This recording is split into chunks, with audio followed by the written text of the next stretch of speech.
Now, this is case number 314 on the calendar in the matter of Patino versus Martin. Parties have been sworn in, Judge. You may be seated. Both sides seat. Ms. Patino, the defendant is your boyfriend's ex-girlfriend. Yes. And each of you, in the exercise of what I'm sure is excellent judgment, each had a child with him. Yes. Right? Stand up next to her. It is your claim that Miss Martin, who's jealous and annoyed because you were fooling around with the boyfriend while he was with her, vandalized your car. Miss Martin says she's not jealous, she's very happy to be rid of him, and she never vandalized your car. That's right. So let's find out. What's your name? Daniel Ayala. How old are you, Mr. Ayala? 23. What do you do for a living? I'm an assistant manager at a grocery store. For how long? Been with the company, it's going to be 6 years in November. And how much money do you earn a year? Between 30 and 35. And how many children do you have? 2. With Miss Martin, you have one child. How old is that child? He's 2. Pay child support for him? Not through the course, just I just give her money every week when I get paid. How much? How much do you give her every week? She asked me for $40 a week, so I give her $40 a week. So you give her $40 every week, right? Yeah. Yes. Who do you live with now? I live at home and also stay with her. What do you mean you live at home and stay with her? What does that mean? I stay at my mother's house and How often do you stay at your mother's house? probably like 2 nights a week.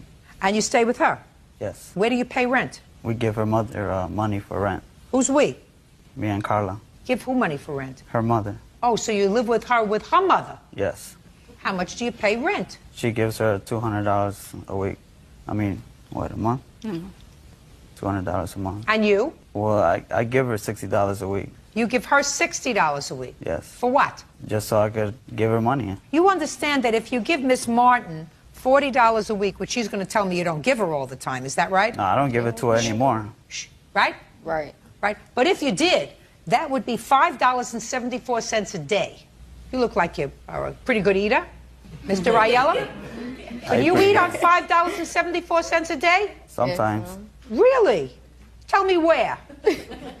Tell me where you Fair eat. Play Foods Deli. What? My grocery store is deli. Oh, because you get the food for nothing. Pretty much. Now, Miss Martin, did you vandalize Miss Patino's car? No, I did not. Miss Patino, how was your car vandalized and when? Okay. It happened on Tuesday, October the 3rd this year. When I got off from work at 9 o'clock, I went to my car and I saw scratches around the car and 4 flat tires. But what happened was that she went to my job the same day around the time 6 and 6:30 Where do you work? at a grocery store. Same grocery store he does? No, I work at Markham. So she came to your grocery store. Don't move back and forth. You know what you just did? Showed me attitude. Oh, Right? I'm sorry. That was just Don't show me moving. attitude. Only one attitude here. I know. That's right. Go ahead. So she came to your grocery store. Yes, she went to my register and she was talking to her friend, and then she received a call, and it was from my boyfriend, and she... What did you call her for? Because she called me. I was at work and she called me. I couldn't get to the phone. So I just called her back whenever I could, like 5 minutes later. What was the purpose of the call? Because right now my son is in Mexico with his parents for 2 months, and the only way I can get through with him is by him calling and translating for me, which he stopped all of that, so I haven't talked to my son at all because he won't call for me. What is your son doing in Mexico? He went to go visit his great-grandparents with his grandmother And when do they do back? next week. It was very nice of you to let him go. I know, and this is the things I get. It was very nice of her to let him go. Yeah, I didn't think she was going to do it. But she did. I'm very thankful. Very nice, because she had to sign a paper Right. allowing him to go, because in Mexico they have those laws that don't permit you to take a baby Right. or a child unless Right. both parents go. So she had to sign to let him go. Did you sign with the date that they had to return? What was the date they had to return? November 10th. And it says so in the paper that you signed. Is that right? Yes, either 2 weeks before or 2 weeks after. November 10th. Right. Okay, good. When are your parents due home? November 10th. They are coming home, aren't they? Yeah. Yes would be the answer. Yes. Good. Okay, so she came to your register. There was a phone call. Go ahead. Yeah, and she was talking on the phone, and I heard when she asked him, "What are you doing after work?" And she said, "Oh, you're picking up your little girl." So when she hung up the phone, her friend asked her what he's doing, so I thought, she's talking to him. And then her friend asked her, oh, I can't wait for you to have that baby. What baby? I think she's pregnant. I don't know. You pregnant? No. Go ahead, let's go. Okay, she said, I'm going to abort it. And when she was leaving my register, she told me, don't tell Danny my business. And I turned around and told her, I don't care about your business. And then when she was leaving, she started cursing at me, threatening me that she was going to come back at 10 to find me. So, okay, and then you went outside and found your car damaged. Yes, and when I got off from work at 9 o'clock, I went to my car and I saw all scratches around the car and 4 flat tires. I called the police, they came, and then my boyfriend received a call from her admitting it that she did damage my car. Did you receive a call from her? I actually called her. She didn't answer, and then she called back. And what was the conversation? Shh, don't speak. What was the conversation? The conversation was... Look at me. The conversation was just like... Look at me. Like, well, like, did you do anything to Carla's car? And then she's like, no, I didn't do anything to her car. And then I'm like, did you flatten all her 4 tires and scratch all her car? She's like, I didn't do anything. And then she just started being very boisterous, and just saying a bunch of stuff I couldn't even understand. And then she was just like, you're lucky I didn't bust all her windows too. And I was just like, wow. And then she just hung up, and I kept trying to call back, like, Asia, what's the big deal? What happened? What is going on? And she just wouldn't answer. I even left the messages like, how could you do this? It's just childish. did you speak to her? Yes, I called her and asked her why did she damage my car when I have never done nothing to her. And then she said, you know what, I'm tired of you. You have everything. I'm just sick and tired of you. And you're lucky. No, say nothing until I ask you. I'm going to give you a chance. And you're lucky I didn't pop your windows too. And then she started screaming and arguing, and I couldn't understand her, so I hung up the phone on her. Judge Judy continues in a moment. Just so happens that you ended up at her register of the 7 registers that are in the supermarket. Because her register was the only one that didn't have a lot of stuff there. Baloney! And later today, She had asked me if I wanted to take the TV, and I told her yes. Well, who was supposed to pay for it? I assumed it was going to be a gift. In the midst of this hostile situation, you thought that she made you a $4,000 gift.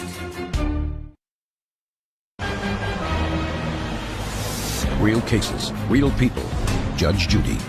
Carla Patino claims her boyfriend's ex, Deasia Martin, vandalized her car by keying it. Okay, now I'll hear you, Miss Martin. We went to her job, not knowing if she was working or not.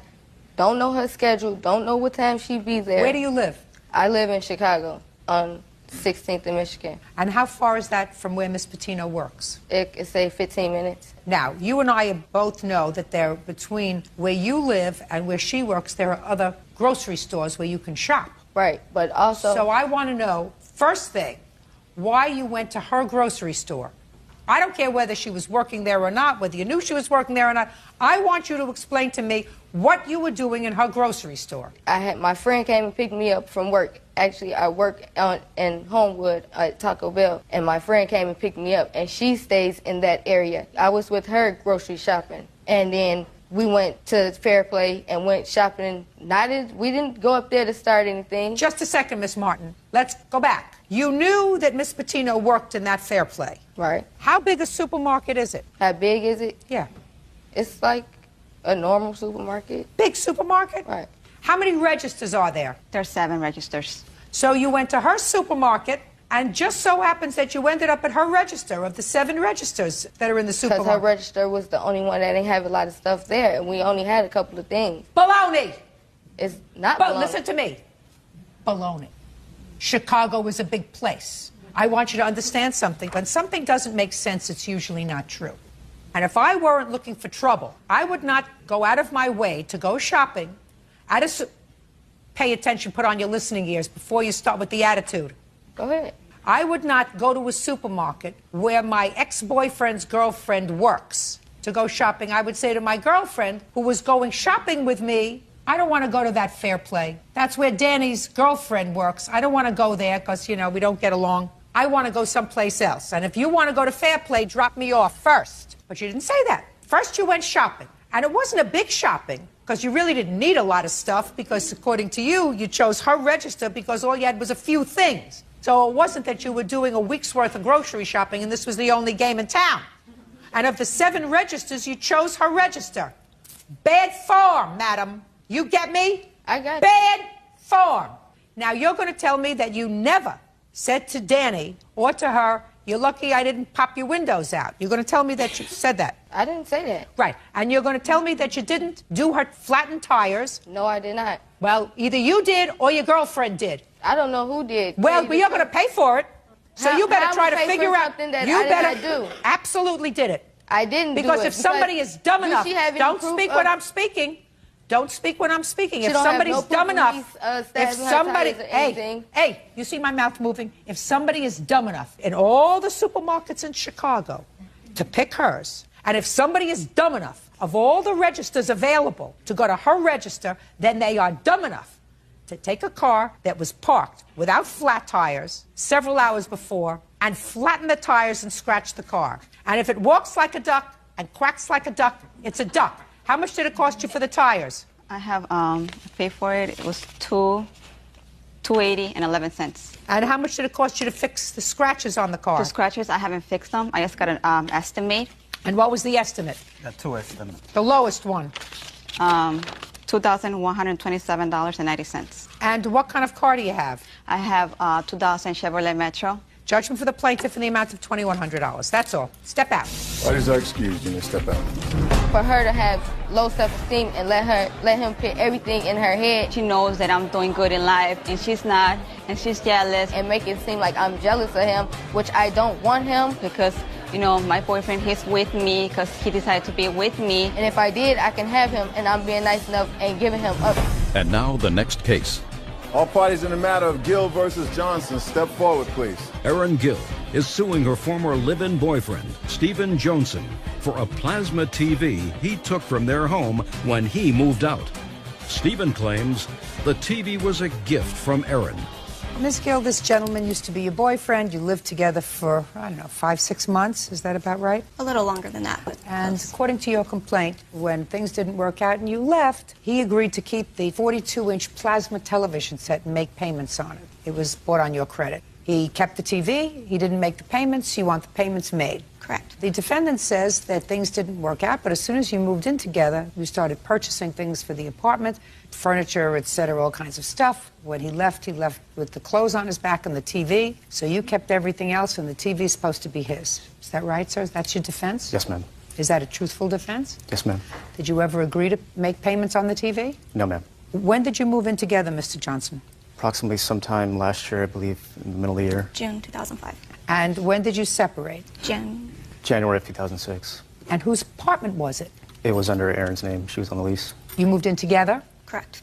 When you moved into the apartment, where did you move from? I moved from my residence that I had shared with my husband. And you? From one of my friend's houses.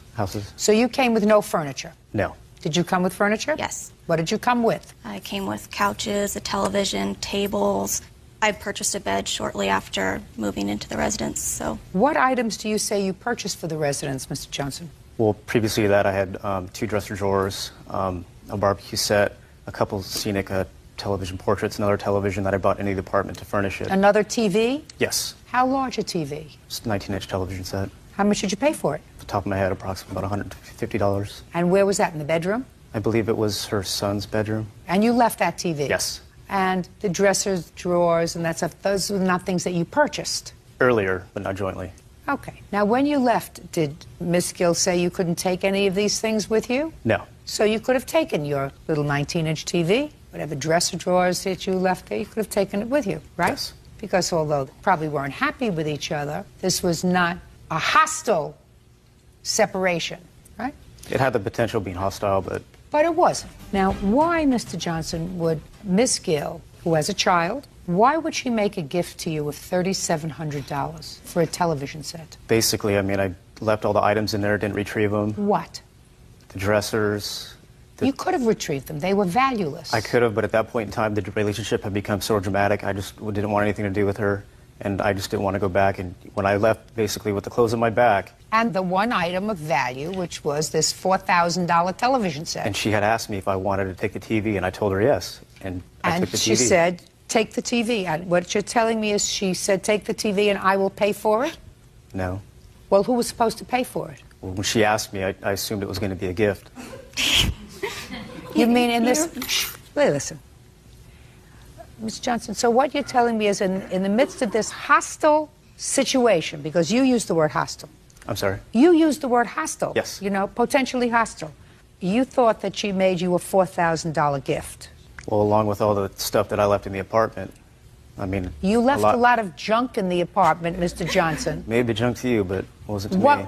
Tell me what was there that you wanted. The 19-inch television set? That could have fit under one arm. She wasn't preventing you from taking it. I could have also taken the dresser drawers and... Well, you could have, but you took the $4,000 television set. She asked me if I wanted it, so I'm not going to turn it down.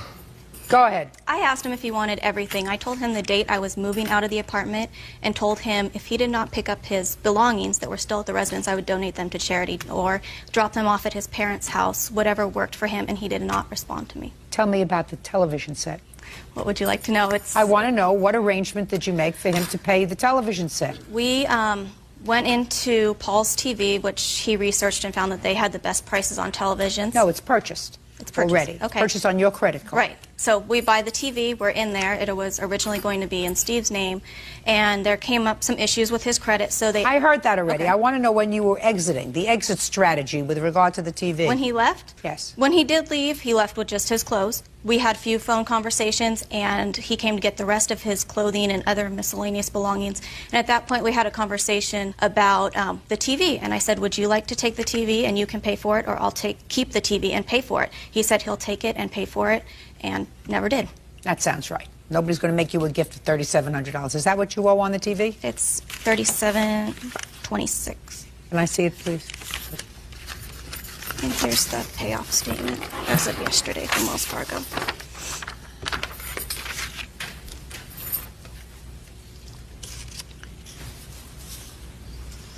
Well, the total price was $37.26. You mean nobody paid for it? No, he's been receiving monthly bills at his parents' house, and he hasn't made any payments. So you had this TV for 6 months and nobody paid for it? It was a no interest, no payments for, I believe, 1 or 2 years. It was a special promotion they were running. It's Yeah. no money down, no interest, no payments. I don't believe the year has passed by. That's why there's no money due yet. Well, that's not the issue. The issue is, at this point, you have said that you have no intention of paying this. Is that right? Completely. Yes. Okay. $37.26. Judgment for the plaintiff. Thank you very much. All rise. Now it's case number 333 on the calendar in the matter of Huntley versus Huntley. Thank you. Parties have been sworn in, Judge. You may be seated. Miss Huntley, the defendant is your former boyfriend. You've been together for quite some time, I assume, and you have one child together. Yes. Your complaint is that when you broke up, Mr. Huntley agreed that he would take over half of the credit card debt. He made a couple of payments and then stopped. You also claimed that he used a car that belonged to you and caused some damage to the car and vandalism to the car. You wanted to take care of that. Mr. Huntley said he walked out of the house, leaving you in the house with your child. How old is your child? My son is 7.5. And he left with his clothes, and that's it. Everything that was purchased on that credit card remained in the house, and he doesn't see why in the world he should pay for it. Yes. And with regard to the car, his defense is that any vandalism that was done to the car was paid out by your insurance from an act of vandalism that had nothing to do with him, and you chose not to have the car fixed, but to pocket the insurance money, and therefore he's not paying for it because you already got paid for it, right? Correct. Correct. Good. You lived together from when to when? February of 2003 until October 8th of 2006. When and why did you leave, Mr. Huntley? The relationship just didn't work out. It was an agreed upon thing. It wasn't like I just stormed out. I mean, both of Okay, us so you were agree. So it unhappy. was a civilized, orderly Yes. arrangement. We were both unhappy. What arrangement did you make, Mr. Huntley, with regard to the debt? I had been paying pretty much all of the, I mean, I had a full-time job and I was going to school, making financial aid and some scholarships, and that was all going to bills while she was only going to school for about 4 years. When I left, I was still paying the credit card bills, but it didn't take a long time to figure out that what was going on was it was an attempt to make sure I didn't have enough money to survive, and I couldn't. Right now, she's living in a 2-bedroom house with hardwood floors, with 2 cars in the driveway. She's got a college degree. I think she's had a job for a little while. I'm sleeping on my dad's couch. The credit card bills were how much? We have $38,000 in credit card debt over the course of our 3-year relationship. He'd been paying half the payment on all of the 5 cards, and I had also been paying half a payment on a card that is only in his name, on not my name at all. Our credit cards have both of our names. We're both joint signers on these cards.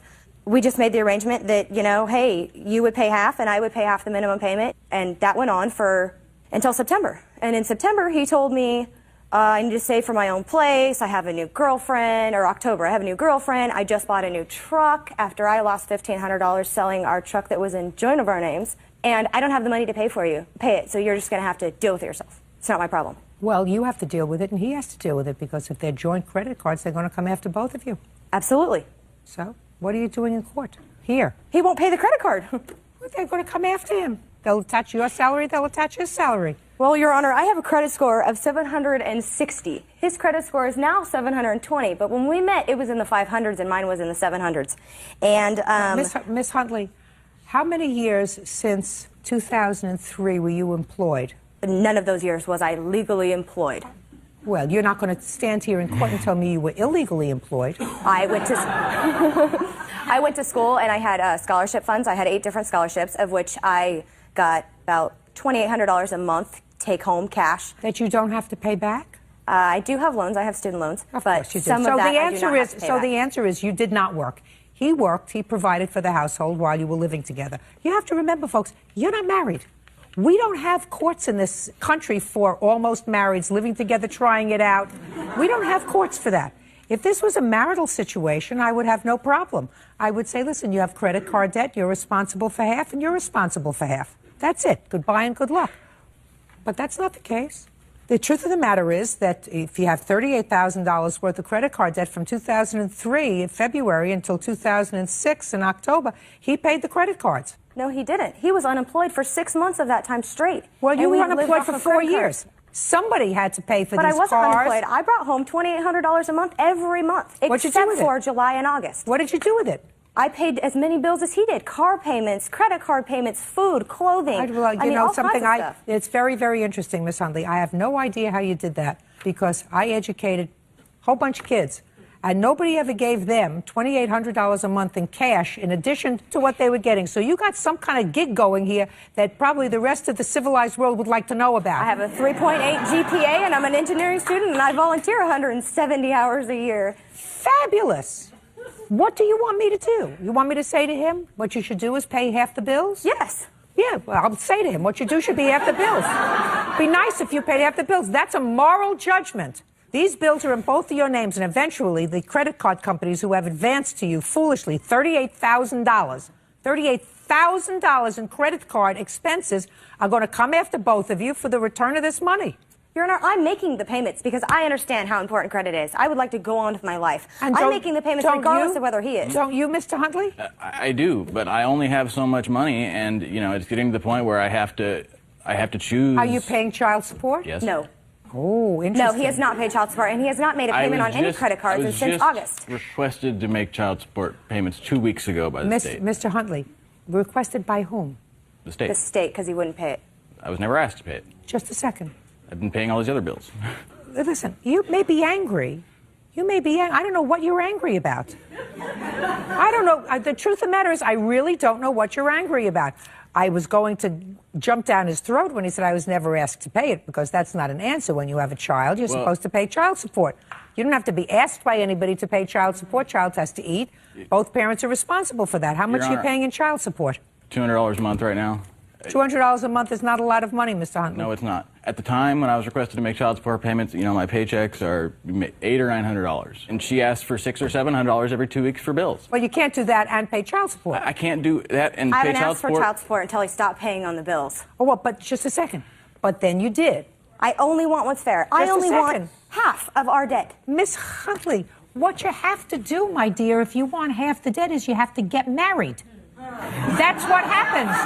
That's what happens. Otherwise, you're coming into court, and there is no jurisdiction that I know of for almost marrieds. He can't pay half the credit card bills and the child support order that should be a lot more than $200 a month, quite frankly, Mr. And it will be. I put an appeal to have it raised to $640 is what he's going to end up paying, which is just enough to cover the minimum payments on the credit cards. Well, then you shouldn't have made such extensive credit card purchases. What do you want from me? Judge Judy continues in a moment. You chose to live without benefit of marriage. I don't know why. Maybe it had to do with your scholarships. I'm not sure. Quite frankly, I don't have the time to figure it out. And later today, If I believe what you're telling me, which I don't, your mother stole the money that you were giving her, and therefore they repossessed your car and you wanted to get it back. That's the truth.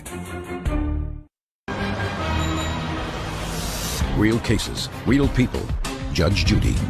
24-year-old Heidi Huntley claims ex-boyfriend Eric Huntley owes for half of their credit card debt. Now, the two of you chose not to get married. You chose for whatever economic reason to live without benefit of marriage. I don't know why. Maybe it had to do with your scholarships. Maybe it had to do with something else. I'm not sure. Quite frankly, I don't have the time to figure it out. But if you chose to do that, you can't come to court and say, listen, now you have to go through our assets and liabilities.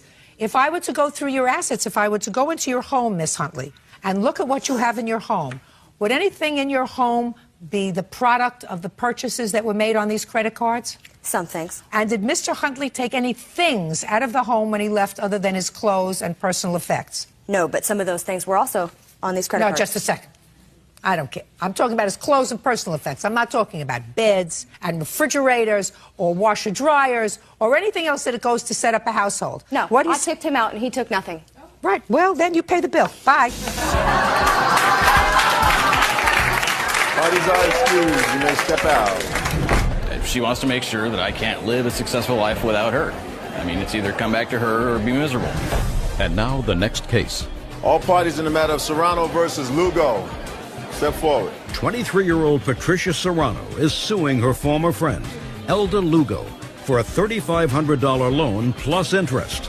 Elda claims Patricia gave her the money from a large settlement. Ms. Serrano, according to your complaint, the defendant is a friend of yours from high school. She ran into some financial difficulty some time ago and approached you about lending her some money. Yes, Judge. You were a good friend. You lent her the money, $3,500. She didn't pay you back. You want your money back. Yes. Ms. Lugo says that you were a good friend to her. You gave her $3,500. You would come into some money. There was never any discussion of payback. As far as she was concerned, it was a gift. That's true. Differ. When did you graduate from high school, Ms. Lugo? In June of 2001. And between June of 2001 and the date of this loan or gift, which was on what date? Last year, around August or July. How often did you see each other? After high school, we didn't see each other because we stopped being friends. And after she had a really bad car accident, her mom came and I started being her friend again. That's when we started. What year? I honestly do not recall what year she had a car accident. What year? It was in 2002, Your Honor. Now, tell me about the day you approached Miss Serrano with your money troubles. I did not approach her. I was just telling her my problems that I had with my family. Shh, I don't. Listen, if you interrupt again, I'm going to dismiss your case. Do you understand? Yes, sorry. Go ahead. I just told her I was having really hard times with my parents. I was having a lot of financial problems. What kind of financial problems were you having, Miss Lugo? My mom stopped making the payments, so they took my car from me. How old are you? 23. Why was your mother making your car payments for you? Because we're both on the loan, and I was giving her the money, and she was making the payments out of her account. Who were you working for at the time? Bay Cities National Bank. So why weren't you paying the money directly? Because that was just an arrangement that I had with my mom. And are you saying that your mother stole your money? I'm not saying she stole the money. I'm just saying that she wasn't making the payments, and they took the car from me. So you're saying that if you gave your mother the money and your mother wasn't making the car payments, She was using it for something else. That she stole your money? I guess. And you told Ms. Serrano that your mother stole your money and they repossessed your car? I told Patricia the problems that I was having with my parents and why they took my car from me. Miss Lugo, I don't hear that that's a problem that you're having with your parents. If I believe what you're telling me, which I don't, you're telling me that your mother stole the money that you were giving her for your car loan and using it for her own purposes, and therefore they repossessed your car and you wanted to get it back. Right. Now, is that what you want me to believe? That's the truth. That's exactly how everything's When did you always move been. out of your mother's house? Early September. So you stayed in your mother's house another year after she stole your money? Actually, See where I'm going? So you had more financial difficulties than just this alleged theft by your mother of your money. I couldn't just leave my house and just leave everything, like all my parents and my sisters behind. Well, if I were living with somebody that stole my money and as a result of that my car was repossessed, I certainly wouldn't live there. In June, I actually drove to Vegas, and I was going to move over there with my cousin. That's June 2006. We're still talking about 10 months that you were living with your mother, the thief, if I believe you. Which Right, I don't. really didn't have a choice. I mean, I am a Okay, you're I'm a 23 years old. student. You always have a choice.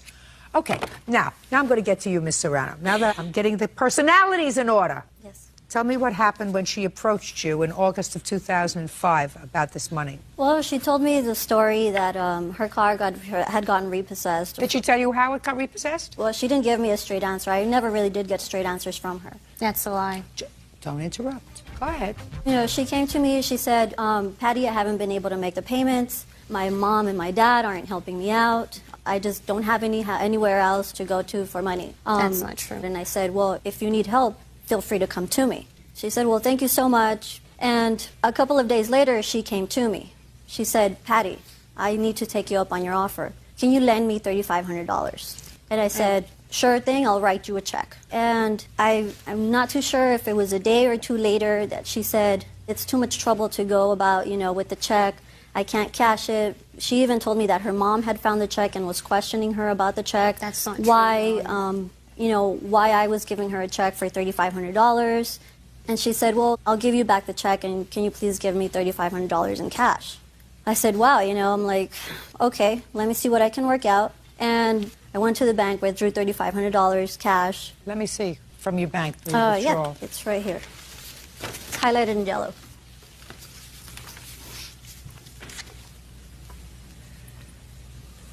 Where did you get all this money from? I was involved in a very serious car accident in 2002, and I got a small settlement out of it. Large settlement. Oh, that's interesting, Miss Lugo. Did you say a large settlement? How large? I don't know. When you said it was a large settlement, you must know something about the settlement. That's all she would always say. She got a large settlement. never wanted to I ask never how much. told you anything. Shh. When did she tell you about this large settlement? After she was recovering from her injuries. When did you get the settlement? Sometime in 2004. You still have any of the money left? Yes, I do. Some in investments. Good. So you gave her $3,500 in cash. Yes. And what was the arrangement about paying you back? She said, okay, Patty, you know I wouldn't have done this if I really didn't need it. Believe me, I'm going to have this money to you tops the end of the year when I get my bonus from the bank. That's not true. So I said, okay, you know what? What part of keep quiet don't you understand? End of the year came, I didn't see the money. She said, well, you know, I just need a couple of more months, whatever. And I said, okay, you know, just don't forget about it. You know, I'm being your friend here. When for the first time, Miss Lugo, did the plaintiff ask for this money back? Early September. That's a lie. So what part don't you understand? Sorry, Your Honor. Tell me about the conversation when she asked you for the money back. She started calling me at work and she started emailing me at work. What would she say when she called? She was just calling me, telling me that she needed to meet me somewhere. When did she, for the first time, ask you for the money back? Answer my question. I believe her first email was September 7th. That's not true. Shh. Next time you're gone. Do you understand? Yeah. I assume you want me to consider giving you your money back. Yes, please. Then don't do it again.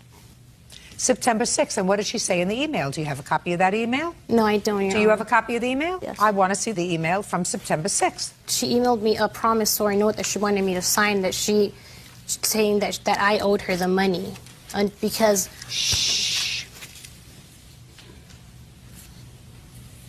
Well, he emailed her, and you said to her that you planned on giving her the money. Yeah, she was calling me at work nonstop, and she was just harassing me. No, this has nothing to do with a response to harassment. That's only the email that she gave you, but she didn't tell you about the phone calls that she was making to work. I just want to see the emails. This is Wednesday, September 6th, and it's a lovely email. Absolutely lovely. You're happy for her. You're happy that she's happy. Hey, I'm not sure what's gone wrong between us again, but I really appreciate everything you have done for me and the times you've been there for me. I guess we are once again going our own separate roads. If it's the money thing, it's stopping you, don't worry. I will give it to you. Do me a favor. Please do not email me at the bank. I get in trouble for receiving personal emails. My manager talked to me, and she was telling me that I was receiving too many personal emails. She emailed me. Listen to me. She wants her money back. Yeah, after she was trying to get with my boyfriend, she was trying to hook up with lie. my boyfriend, That is a and lie. I confronted her about it. Until then is when she came back and wanted me to sign a promissory note and said that the gift that she gave me for $3,500 was then the loan. I don't see why somebody who doesn't look like they're rolling in dough would give you $3,500 and not expect to be repaid at some point. Not necessarily in a week, not necessarily in a month or 6 months or even a year. But someday, within a reasonable period of time, when you got your act together, if you ever get your act together, she expected her money back. And to stand there at this point and say, well, she tried to get over on my boyfriend, and that wasn't right, and therefore I'm not paying her a dime, that's the wrong thing to do. It's not the moral thing to do. You want to end a relationship with her? Terrific. Do it. You're not friends anymore? You don't want to be friends anymore? Fine. But she was there for you when you needed her, and you're supposed to do the moral right thing and pay her her money. Judgment for the plaintiff in the amount of $3,500. That's all. That's case number 272 on the calendar in the matter of Munson versus Schnipko-White. Parties have been sworn in. You may be seated. Mr. Munson, you and the defendant lived together on and off for about 3 years, according to the complaint that I read. Yeah. You have one child together, and the defendant has one from another relationship. It is your complaint that when this miserable relationship finally terminated, the defendant cleaned out the apartment of property that belonged to you. You want your property back. It is suggested in the complaint that you have a domestic violence problem, which means a short fuse and or an assaultive personality, and that the defendant has an alcohol problem. And these two children, unfortunately, have to suffer through all of that. The defendant says she took only the property that was hers, and she is counterclaiming for the assault that she alleges was perpetrated by you, which caused this final separation. Is that correct? Correct. You lived on and off for 3 years. How old is the child that you have together? 1. And how old is your other child? My son is 10. And there was a time when both of these children were removed from your custody by Child Protective Services. No. Just 1. Just 1. Actually, my ex-husband and I have joint custody. I had physical care of my oldest son up until 2005, and then physical care went over to my ex-husband, and it went from him having weekends to me having weekends, Your Honor. That was through Child Protective Services? No, not on my son, just on Emma, Your Honor. Just on our daughter. So Child Protective Services did not remove the older child and place the older child in foster care, but they removed the younger child. How old was Emma when she was removed? She was 5 weeks old, but it wasn't my relative. I'm sorry, 5 weeks old, Your Honor. Why was she removed? The defendant had put bruises.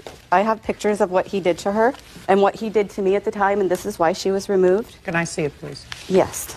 And he was actually founded for the abuse on her face and pleaded out to the abuse on me. Judge, there is another thing that is being removed for that, for being both of us being founded for that bruise on her, and it's still in our appeal. Who's responsible for the bruises on the defendant? That's me. That would be you? I pleaded guilty, yep. How many times did you plead guilty to assault? Just once. He was arrested several times, sorry. Prior to your relationship with the defendant, were you involved in another relationship? Yes. Were you ever arrested with regard to that relationship for domestic violence? We both were, yes. Didn't ask Yes, about both. did. I said you. Yes, I did. What are you smiling about? Because it's not nice for me what I did. I regret it. Well, then why are you smiling? That's an inappropriate affect.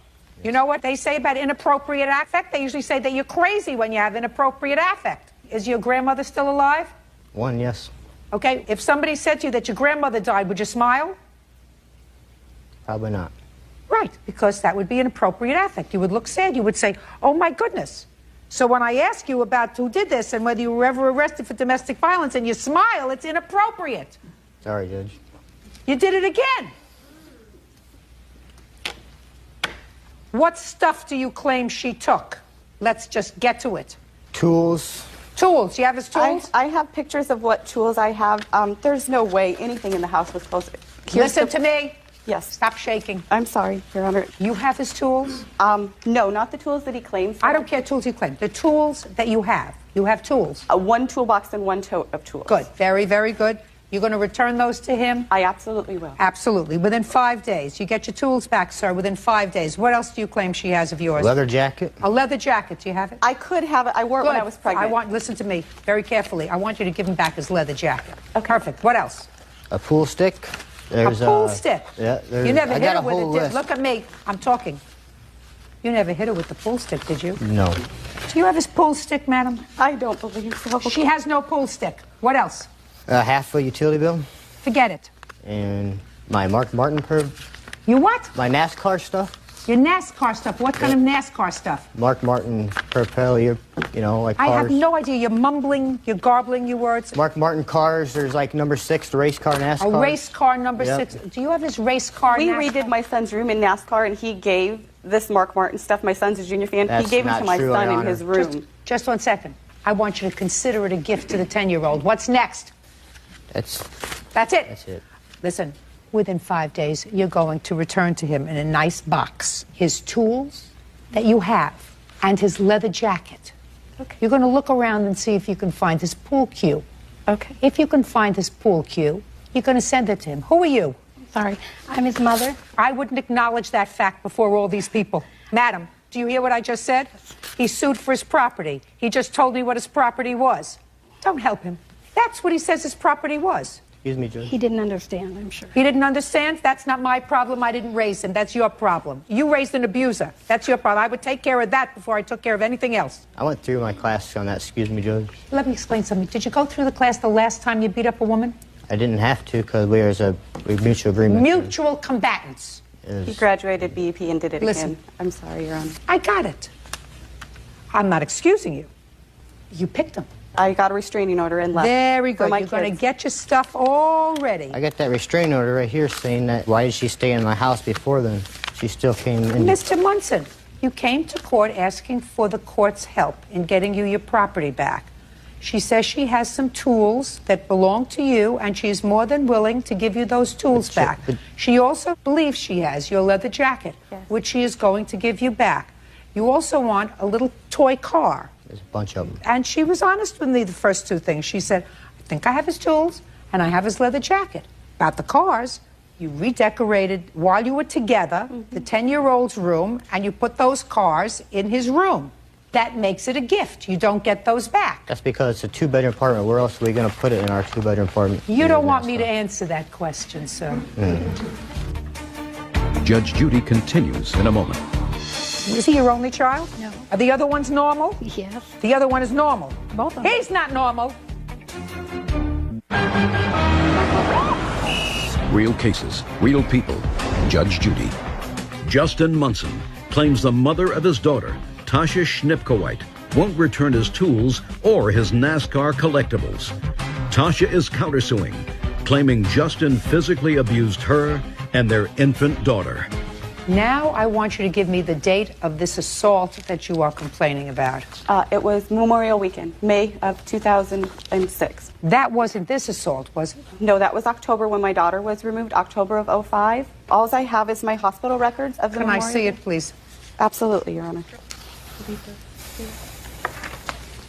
In that incident, he had swelled my eyes shut. Do you have any photographs? I didn't get photographs. Okay.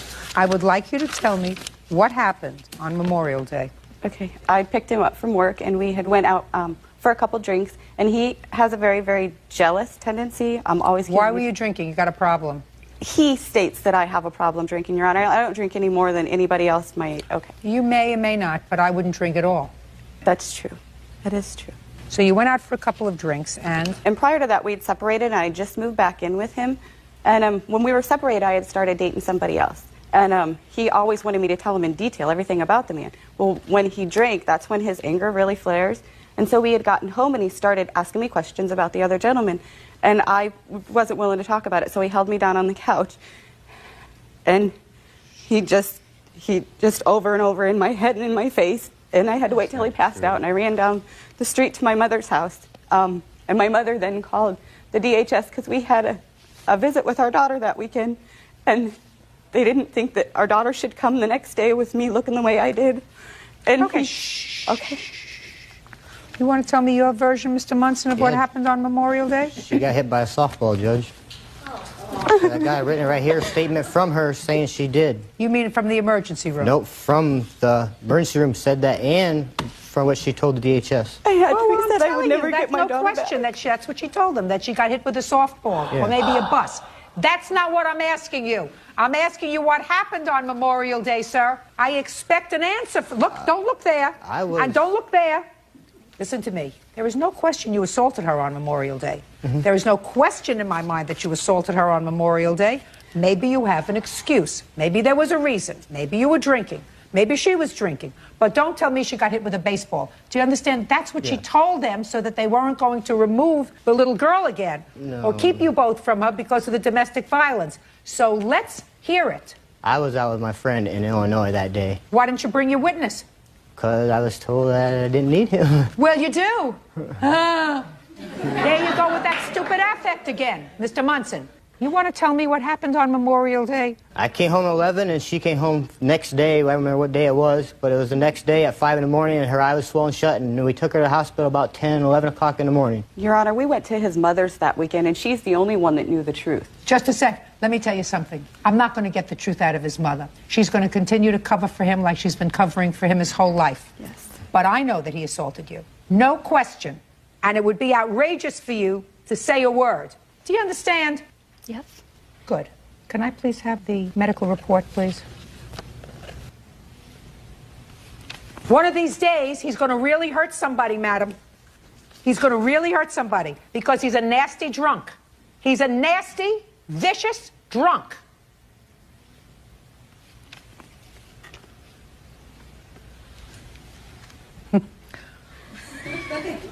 Tasha stated that she received the bruising on her face, arms, because they're concerned about returning this child to a household where there is domestic violence. She received the bruising on her face, arms, and inner thigh at the end of May from a baseball. You got it. Is he your only child? No. Are the other ones normal? Yes. He's married and has a child. The other one is normal. All of them. Both of them. He's not normal. He's not normal. Judge Judy continues in a moment. When you bring a child up in an abusive household, like you did, that's what they become. They become an abuser. And later today, The defendant says that you did finance some reconstructive cosmetic surgery. She wanted to start a new life, and no cosmetic surgeon is going to take payment, so I paid for it up front. real cases, real people. Judge Judy. Justin Munson claims the mother of his daughter, Tasha Schnipkowite, won't return his tools or his NASCAR collectibles. Tasha is countersuing, claiming Justin physically abused her and their infant daughter. Okay. Were you married to their father? Yes. Did he beat you? Yes. Did he beat you? Yes. That's what happens. Abusers see their mothers abused. That's what they think happens. That's the way they think people live. You're allowed to do it. It's accepted. Don't you read things? Don't you watch television? Don't you see documentaries? Don't you read newspapers? When you bring a child up in an abusive household, like you did, that's what they become. They become an abuser, like your son. And don't make excuses for him. You may have made excuses for your husband, but don't make excuses for your son. Judgment for the defendant on the counterclaim in the amount of $5,000. Thank you very much. That's it. So stay here. Stay here for a minute. It took a lot for me to move on, and now I'm doing, I don't want to stay with an abusive man. Hitting over head with a pan. I got hit with anything she could grab. I don't want to raise my kids to grow up to be what he is. I was wrong in what I've done, yes, but I mean, I took my part in doing my classes to make myself better. He promised he'd change, and again, it just kept happening over and over and over. I got a good woman now that she has no problem with me. When you start seeing those red flags, get out. And now the next case. All parties in the matter of Smith versus Strive. Step forward, please. Belinda Smith is suing her cousin, Laura Strive, for a loan to have cosmetic surgery. Laura claims she never agreed to pay back the entire amount. Miss Smith, this is your cousin, and your complaint alleges a loan to her for some reconstructive cosmetic surgery. The defendant says that you did, in fact, finance this surgery for her. You did so as a gift because you cared about her. At this point, you're angry that she decided to go back to her husband. That is not. That's your defense. Yes. Were you good friends as well as relatives? Years ago we were, but I hadn't seen her for 17 years prior to the what? surgery. Prior to the surgery? Well, then tell me how it came about if you hadn't seen her. She had left her husband and came to stay with me, and then when my house became available, she moved into my house and rented out my house. Once she did that, I ended up leaving. Did she rent out your house alone? Initially, yes, she was living there alone, and I moved back in my house with her, and we shared the house together as roommates. The two of you? Yes. For how long? I want to say April to when she left in January. Okay, tell me how it came about. When she came to live with me, she was always down and out. She was without a sternum bone, without a breastbone, and very insecure with herself. She was going through a divorce. She signed divorce papers. She left her husband. She wanted to start a new life. Tell me how it came about. Don't tell me why you did it. I didn't ask you why. Tell me how it came about. I really couldn't. It was just a conversation we had, and we went on a couple of consultations. You know, I'm even paying the finance charges. She knew. Just tell me how it came about, Miss Smith. I don't know if it was just something that I offered to do for her, but she also knew right away that she had to pay me back. Don't tell me what she knew. What you have to tell me is how this loan came about, and if you don't remember, you don't remember. It was just a conversation we had. I told her that I would pay it up front because no cosmetic surgeon is going to take payments, so I paid for it up front. Then starting in January, she was supposed to pay me $100 a month until it was paid. And how much did you pay the doctor? $5,100. You have proof of that? Yes, I do. I'd like to see proof of that and proof where it came from your bank account. I have my bank statements and proof of that. Okay.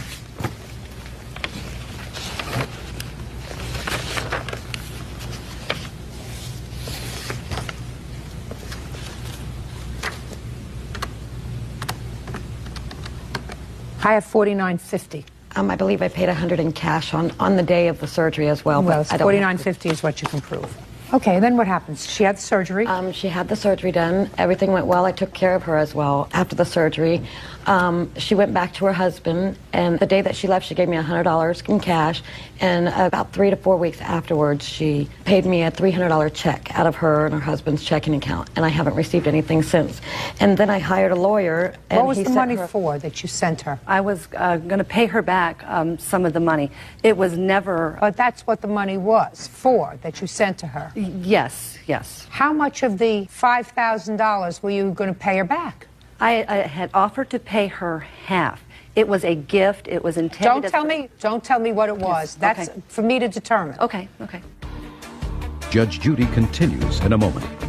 Why didn't you put the check in the mail? Because at the time we were on good terms. All I wanted to do was Why didn't you just put it in the mail slot in her house? Are you in a family dispute? Go to judgejudy.com or call 1-888-800-JUDY. Okay. When did you tell her you were going to pay her half? It was after the surgery was already done. We were at Busch Gardens talking, and I said, well, you know, it was a lot of money. I said, I'd like to be able to go ahead and pay you half of it. And I decided afterwards that I was going back to my husband. She didn't want to hear of it. She says, well, I just want all my money. Well, why didn't you pay her back half? Your Honor, I did try to. I went to her house 3 times to pay her some money. She was not there 2 times. The 3rd time I went there, I offered her a $1,000 check. She refused to take the check. You mean a $1,000 check in total satisfaction? No. As in payment for the rest of the year, and then in January, I would continue payments at $100 a month until half of it was paid. Because I did offer to pay her half. Well, I don't understand why you didn't just send her a check for half. Why you went to our house? Why didn't you just send it? I went 3 times just so that I can give it to her personally. So why didn't you put the check in the mail? Because at the time we were on good terms. All I wanted to do was Why didn't you just put it in the mail slot in her house?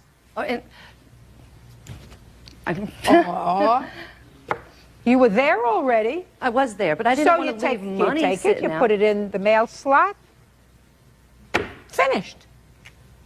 I don't believe a word you say. You're full of baloney. Judgment for the plaintiff in the amount of $45.50. Thank you very much. That's all. Step out. Parties are excused. This is case number 215 on the calendar in the matter of Warner versus Reno. Parties have been sworn in, Judge. You're welcome. You may be seated. Ladies, have seats, please. Mr. Warner, you really don't know anything about this case. You are merely the owner of the car that was damaged. Is that right? Correct. And it's your granddaughter who was driving the car or the truck. Correct. So why don't you have a seat, and I'd like to see Jade Warner, please. Step up. Miss Warner, according to what I've read, you and the defendant were friends for a while, and then you had sort of a falling out over a boy. It was your boyfriend or her boyfriend, and then it became your boyfriend. Whatever. It's nonsense. In any event, this thing culminated, according to you, when the defendant keyed your car. And you say that happened on the 19th of August. Yes. Where did it happen? It happened at Holly Kellogg's house. And what makes you think that the defendant, who denies that she did this, was involved in keying your car? At 9:55 p.m. on August 19th, Holly called me because she needed a ride home from her work. I went up there to go pick her up, and as I was walking out with Holly, Jessica was standing by my car. Okay, so you know Holly? Yes. Well, according to your answer, I read your answer. You said she was a friend of yours. Yes. Okay, continue.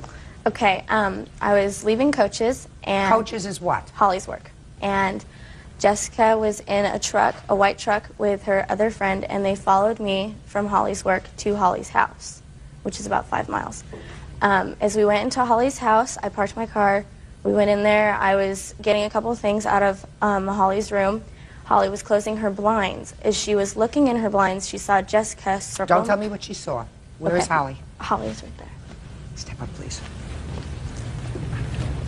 No, you can stay. Okay. Right next to her.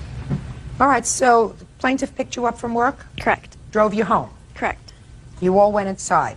According to the plaintiff, you observed something when you were closing the blinds when you Correct. got into your house. What did you observe? As I was closing the blinds, I looked out my window and noticed there was a white truck and pulled up like closely to my driveway, and we have a security light outside that comes on and like a motion detector. And I looked out to see a like white truck with designs on the side. I noticed that it was the truck that Miss Reno had been riding in as they had followed me to my house from work. How do you know that they had followed you home? Did you see the truck? Yes. As I got into the car, I noticed that someone was following us closely, and I was looking behind to figure out who it was, and I noticed it was them, and I proceeded to ask Jade if they had had a problem or something, because I didn't understand why. When you said you saw it was them, did you turn around to look in a rearview mirror? I turned around and looked, and she had switched lanes, and so I saw that. I saw that it was completely those Jessica and her friend in the white truck. Okay. Now, when you got to your house, did you see the truck?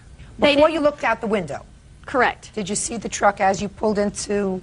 No. Pulled up to your truck? As I had made a right-hand turn to turn onto one of the streets that leads me to my house, they had gone straight.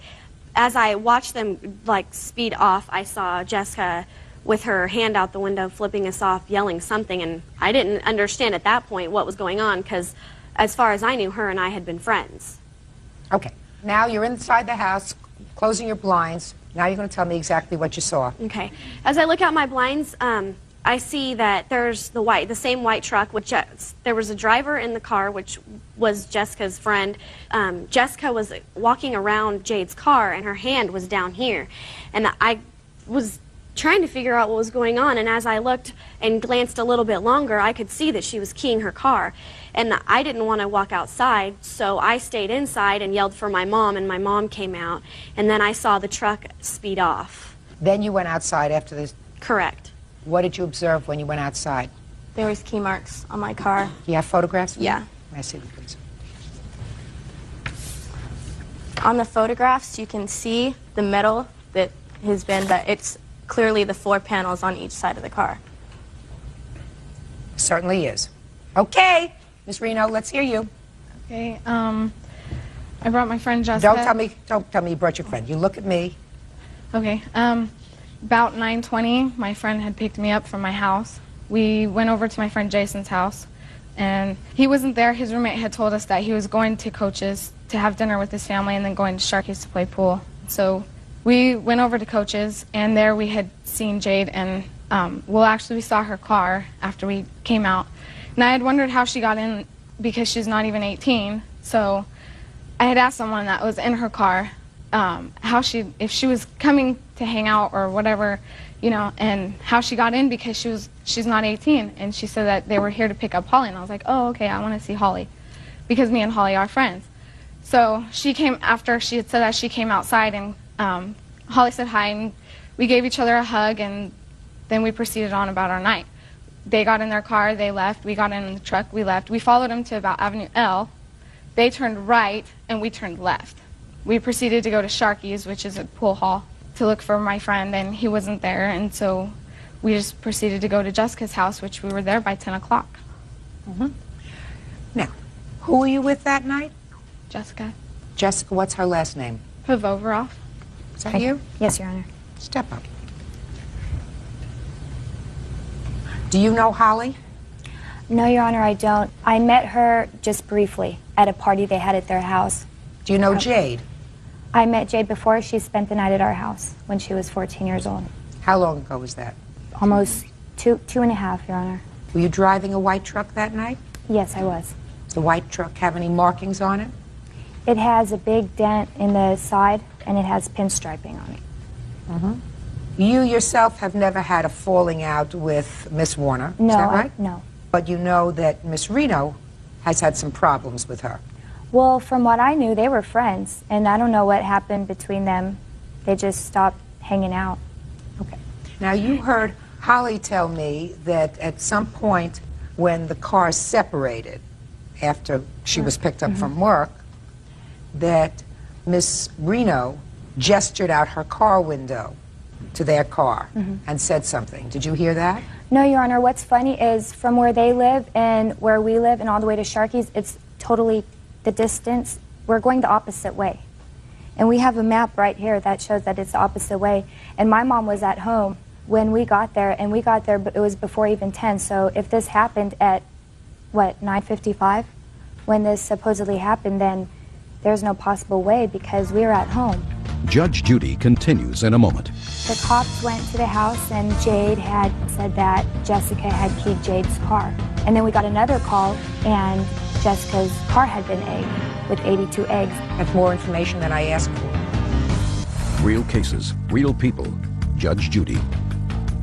16-year-old Jade Warner says former high school friend, 18-year-old Jessica Reno, keyed her grandfather's car. Okay. What time that evening did you get picked up at work? About 10:15. I hadn't clocked out till 10:12 that evening. And how long does it take you to get home?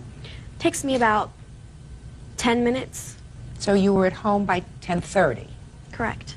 And it's your statement that you were in your house at 10:30? Yes. Okay. I'd like to hear from your mother. That's good, Your Honor. Your last name? Pivovarov. Do you recall the evening of August 19th? Yes, I do. How do you recall that evening? Because Jessie had come home from San Diego to visit her friend, and I had gone to bed early because I was very tired, and I have a little dog that sleeps with me, and just before 10 it started barking and woke me up, and I had seen my clock on the end table, and it's a digital, but I only could see the first number, and it was 9 something. Because the first digit of the clock I could see, and I had my Bible and my book studies on my stand, and it was covering the last couple numbers. And I tried to quiet my dog down, and she wouldn't relax, so I finally got up, and the girls were in the kitchen talking and snacking. So I sat up until probably about 12 o'clock that night with them talking. So they were in, I would say, at least a couple minutes before 10. Were you contacted by the police that night? I wasn't, but I was there when Jessica Reno's mom, Pat, called the house and said the police had been at her house. I was sitting at the table with the girls when they called.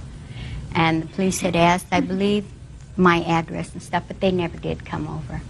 Approximately what time did you receive that phone call? 12:30. No. I don't know. I don't even know what time it was. Probably 11:30, 12. I don't know. And you stayed downstairs with them the entire evening? Yeah, until I went to bed, and it was after 12, and I finally went to bed, and then they were still up talking.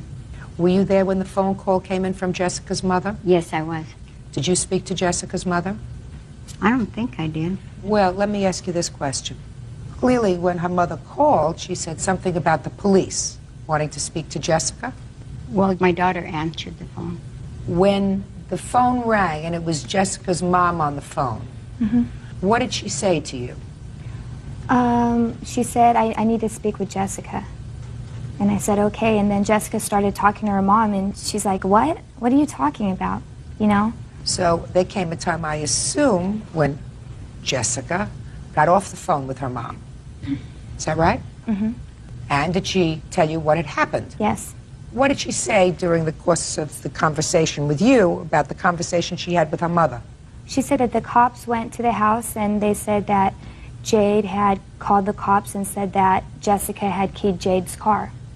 And then we got another call later saying Jessica's car had been egged with 82 eggs, and it's a coincidence that Jade's car got keyed, and Jade thought it was Jessica, so all of a sudden Jessica's car got egged with 82 eggs, and the house. Just a second. I'm not finished. Yes, ma'am.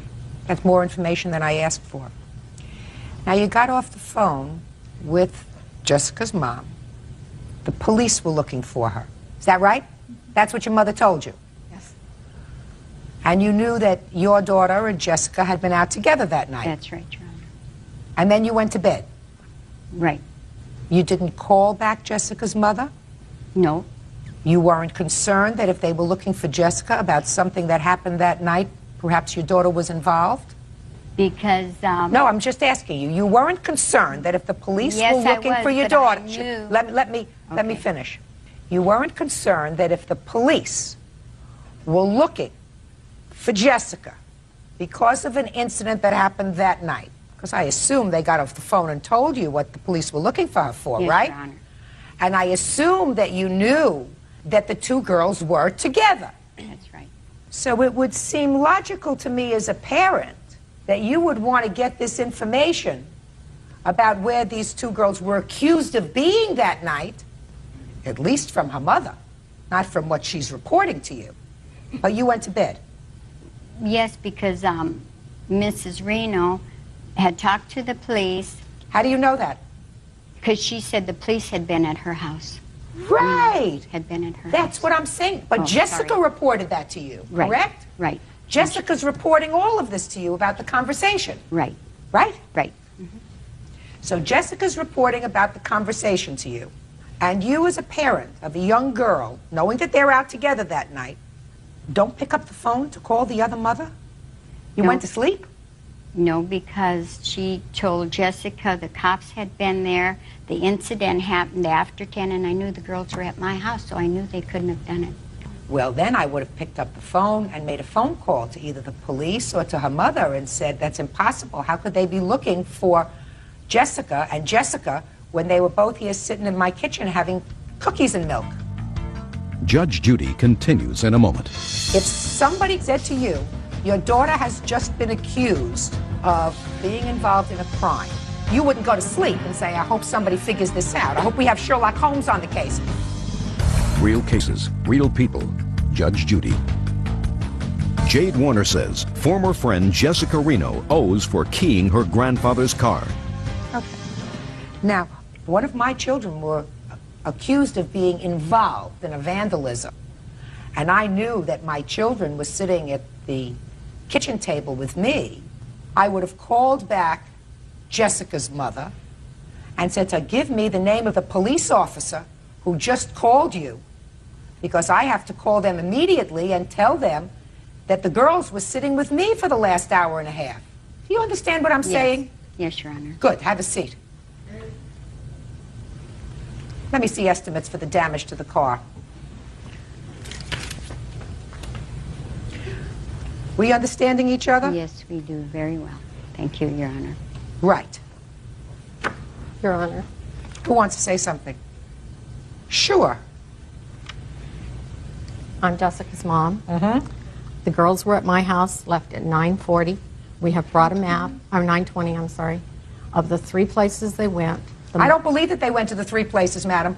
Your daughter does not deny the fact that she was at Coach's. The only discrepancy is where they went after Coach's.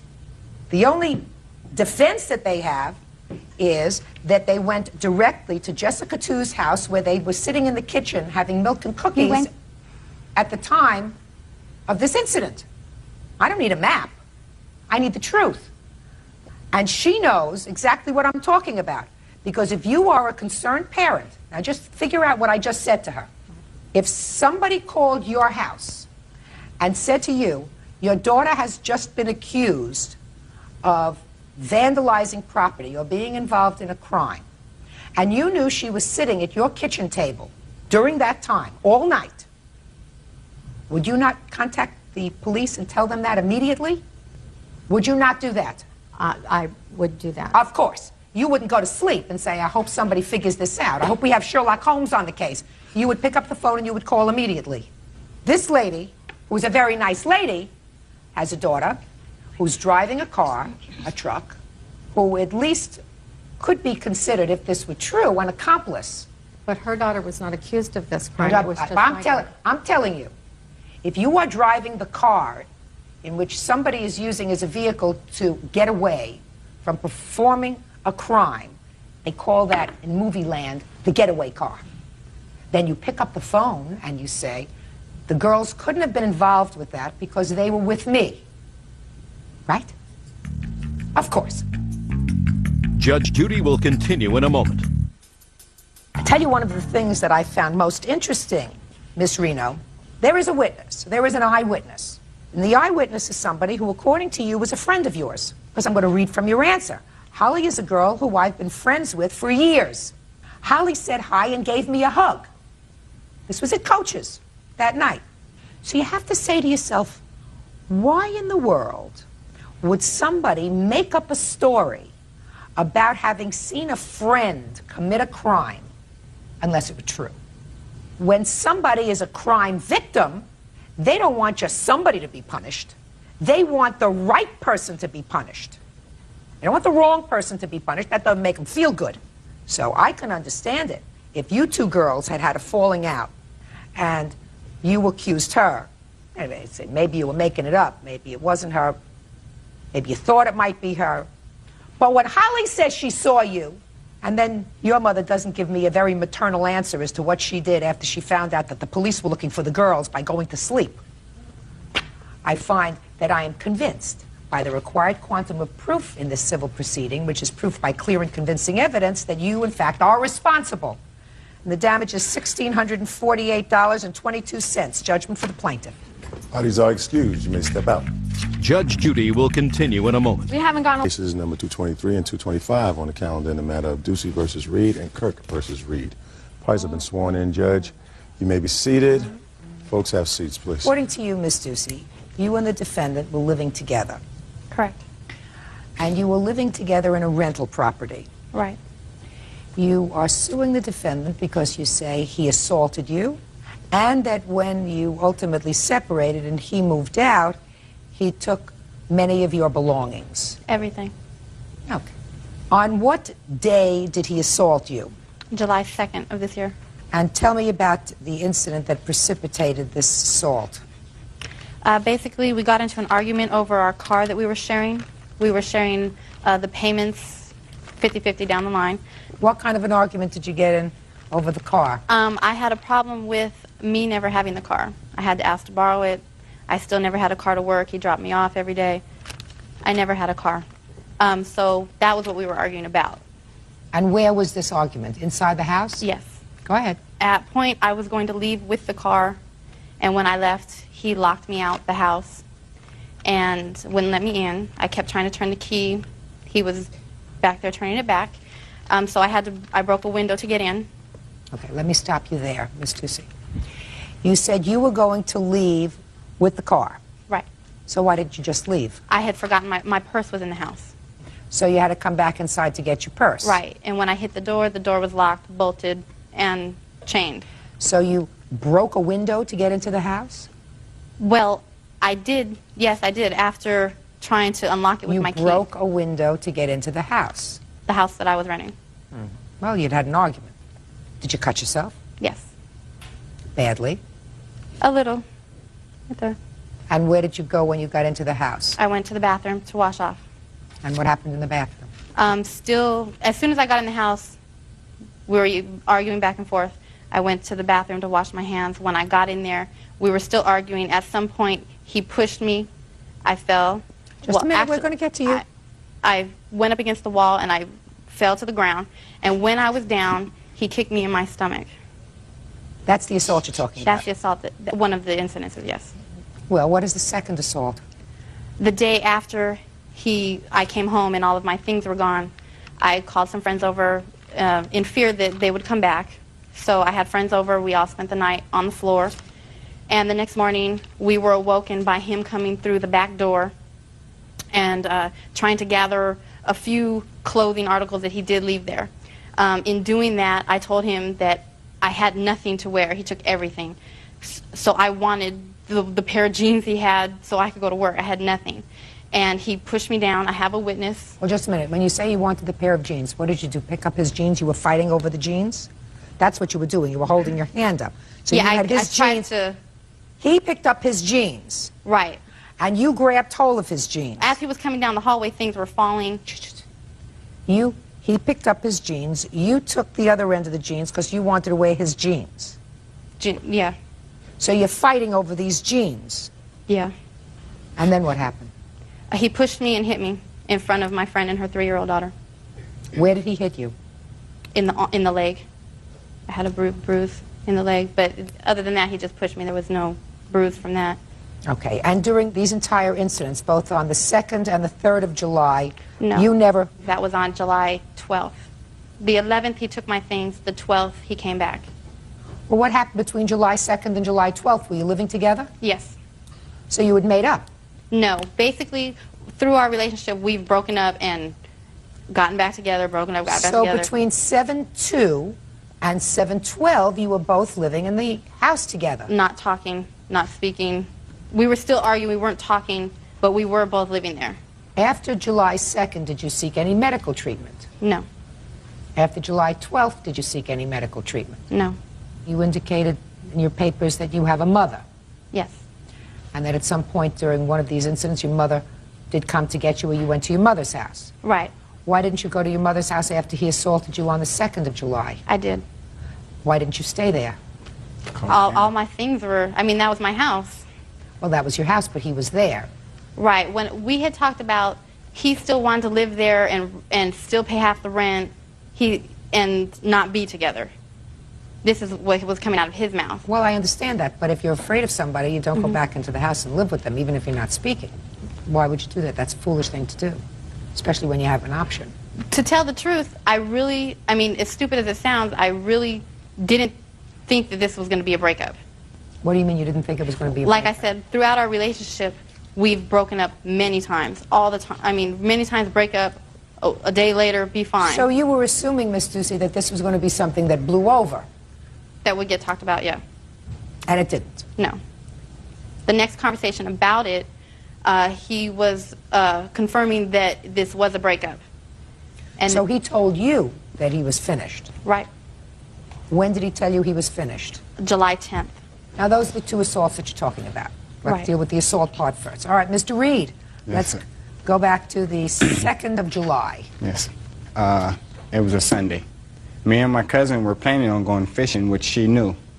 And every time I get ready to go out, she goes to the club all the time. Every time I get ready to go out, there's a big old argument. I have to go through this whole thing. She's too possessive and everything. So on July 2nd, I get ready to go fishing. I'm walking How down. long were you going fishing for, sir? From about 5 o'clock to about 1 or 2 in the morning. Okay, but not overnight. No. So you're just right going in- out for the day, Yeah, but just right taking in the Santa car. Monica. Yeah. It's my Okay, car, so that right. was what you mean, that you were having an argument over the car. Right. Never The had an argument wasn't over the car, really. The argument was he was going fishing and taking the car. No. See, what It he wasn't doesn't even say, argument. Go ahead. what he doesn't say is that every time I went out, I borrowed my boss's car. It's not what I'm saying I to never you. got Miss the car. Ducey, listen to me. It's not what I'm saying to you. I'm saying to you, on that day, July 2nd, he said to you, I'm taking the car and going fishing. The fishing wasn't the problem. The whole problem was me never having the car, because even the day before, I was stuck at home all Okay. the time with no transportation. Miss Ducey, he said to you, I'm going fishing, I'm taking the car. Then there was an argument. You're not taking the car, I never have the car. We did get in a little argument or whatever, and she was talking about, well, you always leave or whatever. I'm like, you go everywhere you want to go. I never get to go nowhere. The first time I get ready to go, there's an argument. So I go get in the car, whatever. She runs out the door. She stands behind the car like this so that I can't leave. And she stands behind the car. So I get out the car. She never was going to leave, to tell you the truth. She was never going to leave. She was sitting in the house watching TV. Judge Judy continues in a moment. You withdrew all the money from your joint account. Right. I have everything marked that I've ever spent. I don't plan on going through Okay. that, madam. That's what happens when you live together without benefit of marriage. Real cases, real people. Judge Judy. Katie Ducey says ex-boyfriend Charles Reed won't return property that's hers. Charles says Katie stole money from his bank account. So what happened? After she came outside and still behind the car, and she wouldn't let me leave, I get out the car, I go back in the house. I do lock the door. Since she want to be outside or whatever, I go in the house, I lock the door, I lock her out. You want to stay out there and argue? Go ahead. My neighbors are not coming out to look at me like no. So I go in the house, lock the door and everything. She comes up to the door. I'm like, well, you wanted to be outside the car, so you're staying out there. You wanted the car, whatever, you're staying out there. She got the key to that. She can go through any one of the doors in the house, big old sliding door, whatever. She didn't want to come in. So I had the top piece on, whatever. She's all mad, so she gets in through the what's name. The chain piece is still on. And she's going, yeah, around in the door. I'm over at the back window waiting for her to come in because I already know she's going to come in and start throwing something or something. So she kicks the door and boom! Comes over to the, comes over to the, we have like a little center thing. She takes a couple candle things off of there. She throws them at me. She throws the set of keys to the car at me. She throws the candle holder at me. That's the reason I broke up with her on July 2nd. She's lying about the 10th. I broke up with her on July 2nd. Okay. Tell me about the pushing and shoving. What pushing and shoving?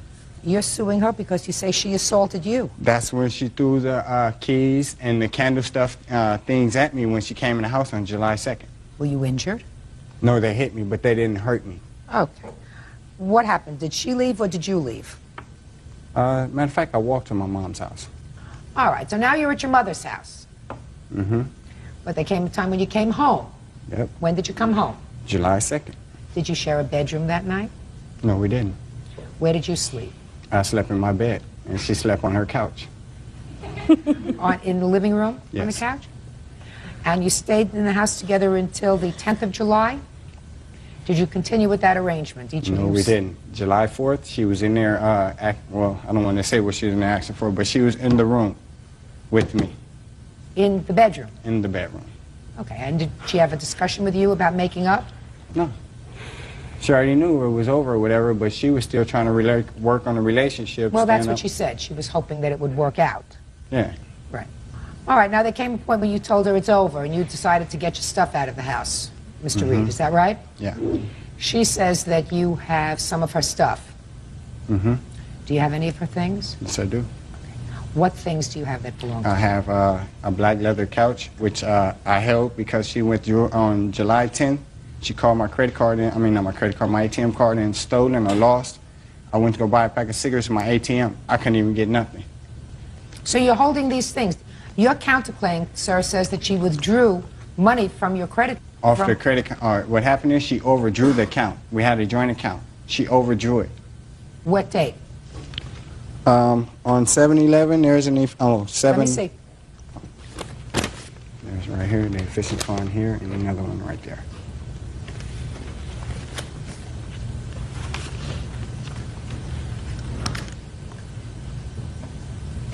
Did you take any money out of this Bank America card? Yes, I did. On 7/11? Yep. How much? I think it was $800. What'd you take it out for? Dollars. Since I've had a joint account with him, I've always kept track of how much money he had in the bank and how much money I had in the bank. Mhm. And looking at my register, you can tell that. And I don't plan on looking at your okay, register. well, at the 7/10, the day before this Monday, his balance was $96. Before he could get a chance to go and take out money, I wanted to make sure he didn't take out more than, he always thinks he has more money in there. So I went and took out money. I went and took all the money out, and I paid him $95. I owe him $1.53 to be exact. Where'd you pay me? Just a second. You withdrew all the money from your joint account. Right. So that's why you kept the couch, sir. Exactly why I took care. Okay. Now, were you working, sir? Yes, ma'am. What were you doing? What kind of work I were you work doing? in the city industry making powder paint. And how much do you earn? Before taxes, it's like $1,000 or something. Every week? Every 2 weeks? Every 2 weeks. And what kind of work do you do? Home health care. And how much do you earn? $250 a week. $285 a week. So he earns more than you do? Yes. And you were doing direct deposits into this account? He was. So his whole check went into the account? Right. So you got to the account first? Right. Before Okay. the automatic deposit went in. Well, he had been making automatic deposits since how long were you living together? A year and a half there. Okay, so during the time you were living together, his whole check was going into the account. And yeah, so was my money. Yeah, but he earned twice as much as you did. All the things that we spent, I have everything marked that I've ever spent. I don't plan on going through that, madam. That's what happens when you live together without benefit of marriage. He makes more money than you do. You opened up a joint account. He put in his entire check. You put in your entire check. And when you broke up, you got to the bank first. That's what happened. All right? And he took your couch. As soon as I left her, she went straight to the bank. Just a second. And he took your couch. and your other stuff, because he says that's not fair. You got to the bank first. At So least. how much did they say that I owe him? I have no idea. Judge Judy continues in a moment. I mean, all this stuff adds Miss up. Ducey, pay careful attention to me. I'm not going through your 4 pages. For half of the bank account, he cleared out my whole entire life. Real cases, real people. Judge Judy. Katie Ducey says ex-boyfriend Charles Reed won't return property that's hers. Charles says Katie stole money from his bank account. I'm going to tell you something. Courts don't waste their time going through a checkbook, check by check, the people who decide to live together. True. Rather than getting married, then you know. Whatever is left in the bank is joint property. Joint property gets split down the middle. Half is yours, half is his. We're finished. You have a couch. You take the value of the couch. You want the couch, you pay for the couch. Right, I understand. Fine. Good. What other property do you have that belongs to her? Well, all I have is her couch and maybe like the living room, the end table, like things. That's about it. That's all. The only thing in the house that was hers. Okay, what about her clothes? I gave her her clothes and her TV. She came and didn't bring me anything but like my uniform that I go to work for and stuff. He doesn't have just my couches. My He truck has was full. 4 pages worth of my stuff. I had nothing. I have witnesses that when we came home, the whole house was trashed. We had to clean it all up. I have nothing. I'm talking underwear, tampons, shampoo, Just a second. conditioner, He said he everything. returned your clothes to you. Are you telling me he did not? No, he gave me half of my clothes. So he gave you half of your clothes? Half of my clothes. What do you think he did with the other half of your clothes? He told me he has everything else of mine in storage. Do you have anything of apparel, clothes, clothing, shoes? One shoe, one blue Nike that I didn't give her back that was into my box. Then now I have nothing. I have nothing. Absolutely. A refrigerator he took. He left everything out on the floor, on the... What everything did he leave out on the floor? The food, all the food. He took my refrigerator that I had before I met him. All the food was out. Just a second. Just a second. Don't miss up anything, Mr. Reed. Do you have her refrigerator? Yes, I do. I just My remember, washer and dryer I just bought. Just a second. Washer and dryer. No, we have. We spent, as a matter of fact, the washer we got from a friend of mine for $50. No, we didn't. Oh yes, we did. And what happened is, I got to check her, and then she went and bought a new one, which it came right out of both our Western name. So that's half my washer and dryer. Just a second. So what you're saying is you bought a washer and dryer out of your joint account? Is that what you're saying? Yep. Shh. Hey, look at me. Yes, ma'am. Where's the washer and dryer? In my storage. So that you have it. Yes. Well, if you have it, and that money came out of the joint account, sir, pay careful attention, half of the value of that is hers. You got it? Yes, ma'am. Your Honor, I've already bought new couches. I've already bought a new washer and dryer. I had to spend all my money to replace things. I didn't have a refrigerator. My food was spoiling. I had to buy a refrigerator. I didn't have any toilet paper, washer, soap.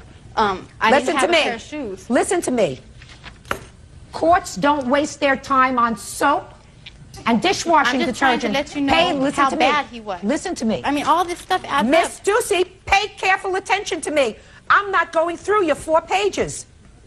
Then you expect to waste the time of a court in figuring out your mess? You cleaned out the bank account, he cleaned out the house. Judge Judy will continue in a moment. There is no court for people who are testing the waters, but he is going to return the sofa, the end tables, the refrigerator, the washing machine, and you're going to give her $50 towards the dryer if you want to keep it. Do you understand? $408 belongs to Mr. Reed. That's half of what you emptied out of the joint account.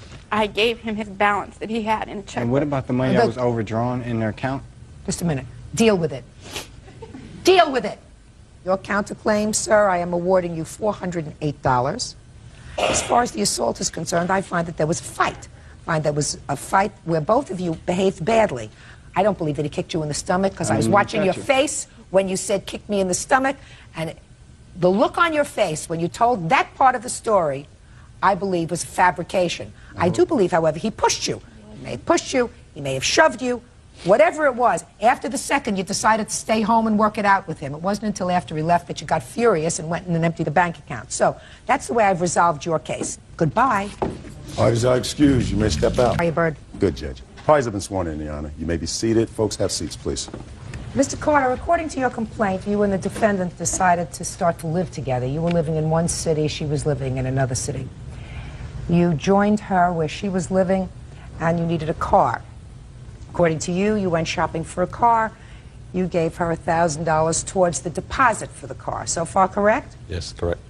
You lived together for a while. It didn't work out. She kept the car. You want your money back. Yes. You have a counterclaim. Counterclaim is on the day that you decided to ultimately break up, Mr. Carter became very violent, and there was an incident in the car that involved not only an assault, but certain destruction of your property, correct? Correct. When did you decide to purchase this car together? In February. And you had not yet moved down to where the defendant was living? That's correct. Correct. And you went shopping for the car, and what kind of car did you decide to buy? It was a 97 Toyota Camry. Did you go together? We went together to pick out the car. When we did the agreement and all the dealer papers, this was done. Okay. Everything is in your name? Correct. You say from the day the car came off the lot, he drove it? Correct. How long did you drive the car, sir? 1 month. Till March? Yep. Is that when you broke up? Yes. When was the first car payment due? It was end of March. I'm not sure on the exact date. We purchased the car on 2/23. The first car payment was due on 3/23, which I paid in full myself. When did you have this argument? The argument happened on 3/23. On the day the car payment was due? Yeah.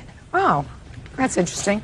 Now, how much did you put it down as a down payment? I put $1,000 down. Is that right? That's correct. Okay. So, Miss Overby, this romance lasted 4 weeks after you purchased the car, correct? Correct. Oh. Now, let's say that he used the car for an entire month. Correct. And the car payment was $37.38. And you acknowledge that you used the car for the whole month? Yes, correct. Well, do you think it's fair, Miss Overby, that he should be out his $1,000? Considering the trauma that I've gone through, the vandalism to my car. We'll get to your counterclaim in a minute. Okay. Let's forget counterclaim for a second. Let's talk about his case. You think it's fair? I do, considering he used the car for the whole month. But what if, Miss Overby, we did what would be a common sense thing and say to Mr. Carter, look, you used the car for a month, and the car payment for that month was $337. So I'm going to deduct the $337 for your use of the car, right? You couldn't rent a car for less. Yes. And I'll give you the balance. Are you following me? Correct, yes. Would that be fair? Yes. Now, when you broke up that evening, according to what I've read, you came home and found him loading his stuff into this new car. Correct. And it was your intention to take the car. Just to take my stuff back to a location in Boston. And what did you intend then to do with the car? I talked to her before. I said if she wanted to keep the car, all she had to do was just return my deposit, or if not, she could go down and transfer the lease into my name. You know, that way it would free her up. But she chose just to want to take the car and go. You think it's fair, don't you, that you pay for something, some part of that car? Yes. Okay. Bird, I'm going to try to work this machine now, you know. Okay. This may take a little time. This is not my strong suit, this calculator machine.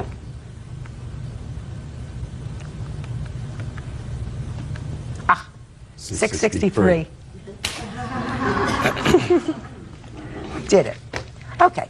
So, according to what I see, sir, that's $663 that you owe her. Now, you have another small amount of money that you say you spent on this car, and that was to register it. Registration, which she didn't put anything in. Okay, and how much did it cost you to register the car? Like $220. Show me. That one, she has it because it was in her name. So all the registration is in her name. Did he register the car? He registered the car. Did he pay for the registration? He offered the money to me. He gave this money to me as a gift. He said in order for us to do anything together as a couple, he wanted us to be a strong couple. Why don't you just give me an answer? Yes, did he pay the $220? Yes, he did. Okay. And I'm going to give you credit, sir, for the $220 you spent to register the car, because there are some interesting lessons here. One of them is, you don't buy things jointly unless you're married, because courts get irritated if they have to resolve these things between people who are foolish enough to try a living arrangement and then buy cars together and houses together and credit cards together, and then we're asked to take this mishmash and make it right. There are more important things we have to do in courts. You understand that? Next time you decide to live with somebody, keep it separate. Judge Judy will continue in a moment. He put a knife to the back of my neck and said, if you're going to kill me, I said, let me give my son a last kiss goodbye. I was begging for mercy. Real cases, real people. Judge Judy. Ronald Carter says his former live-in girlfriend, Catherine Overby, owes him for a down payment on a car. Catherine is accusing Ronald of kidnapping her at knife point. Now, let's hear what kind of a bad person you were on the night you broke up, because Miss Overby says that her counterclaim is a serious one. Is that right, Miss Overby? Yes. Tell me what happened. I was at work. Mr. Pickett had bounced a check to me on behalf of my son due to his non-payment of child support. This is my son's father. What are you doing sitting over there, sir? I mean, what are you doing here in court? The initial broke up instigated between those two, which trapped me in the middle. But Sit down. Sit down. Okay. He's your child's father. He bounced a check. What happened with him? March 23rd. I got home from work that evening at 10 o'clock. Ronald was coming down the stairs with bags of stuff and putting it in the car. I said, Ronald, I said, what are you doing? He goes, I'm taking the car. And I said, you can't just take the car. That's considered auto theft. And he said, I don't care. He said, until I get my $1,000 back, I'm stealing the car. I told him, I said, listen, I said, he's acting completely irrational. I totally believe to this day, Your Honor, that this man has an anger problem. And he needs to deal with it because it's very dangerous. I went to the ATM. Just a second. what is she talking? Just a second. So he said he wanted his $1,000 and he was taking the car until he got his $1,000. And you believed he was irrational, but you got into the car with him anyway. Yes, because he was threatening to steal the car. All right. A car is a car. Your life is your life. You're supposed to be smart, but you got into the car. And you got into the passenger seat of the car. I got into the driver's seat of the car at that point. Well, you didn't end up in the driver's seat. Correct. Because he got into the driver's seat, according to your complaint. Correct. How did that happen? I was driving down a highway in New Hampshire called 93. You were driving? I was driving at this point. He put a knife to the back of my neck and had control of the wheel and insisted to me to pull off at exits. This man had a knife to my neck. He made me pull the car over. He told me to get out of the car and move to the passenger side, which I didn't. I switched seats within the car. And then he drove. Where did he drive to? He drove to his mother's house in Roxbury, Massachusetts. Okay. Were you talking while you were doing this drive? Were you talking about your problems? Right. Were you talking about your problems, Miss Overby? Yes, we were talking about our problems. Were you talking about the relationship and how it didn't work out? Were you talking about your son? Were you talking about your son's father? I was talking about how I wanted to go home to my son. I said, if you're going to kill me, I said, let me give my son a last kiss goodbye, because without me, he has no one. But were you talking about anything else other than that, Miss Overby? I told him that I said, you're completely acting irrational. So I said, I want to leave. I said, I don't ever want to see you again. I said, stay away from me. Don't come near me. I was begging for mercy. Okay. So then you get to his mother's house, right? Correct. And he takes his stuff out of the car? Yes. And according to you, he took the keys to the car, too? Yes, he never came back with my keys, Your Honor. So what did you do? I waited outside for about 10 minutes to see if he might come back. Then I decided I would knock on his mother's door. His mother came out probably about 15 minutes later. She said Ronald wasn't there, but kindly let me into her house so I could call AAA that night. Why did you take the car keys, Mr. Carter? Because she tossed some of my CDs, so I tossed her car keys. What do you mean she tossed some of your CDs? The CDs that I had in the car, I was taking with me. She was like throwing the stuff out of the car, so I threw her keys down. Did you take any of his CDs and throw them out of the car? I gave him all of his stuff back. That's not my question. My question was... No, I did not, Your Honor. Yes, you did. You see, put your head down. Do you understand what I'm saying? I gave him all his stuff, No. but I threw him out of terror. You threw them? Right. So you threw his CDs on the ground? Correct. And then he took the car keys and... I tossed them. Where'd you toss them? Like, it's like, I guess, like in a yard right by where we parked in front of the house. but she didn't see where the keys got tossed. Did you have a knife in the car? No. Tell me about the car ride, Mr. Carter. I was driving to my mother's, and she kept trying to, she wanted to work things out, and I kept saying no, and then she like went in some driving 90 miles per hour, smoking a cigarette, drinking a soda. She's doing everything at one time, so I felt that she was like incapable of driving, so I asked her to pull over, and that's when I completed the ride home to my mother's house. When did you go to the police, Miss Overby? I went to the police that night. Do you have a police report? Yes, I do. I'd like to see it, please.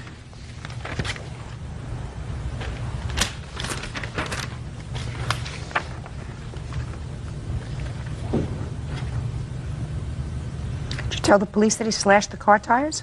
Yes, I did. Why? Because when I came out to catch the locksmith, the tires to my car were slashed. I also have a AAA report, too. Can I see it, please?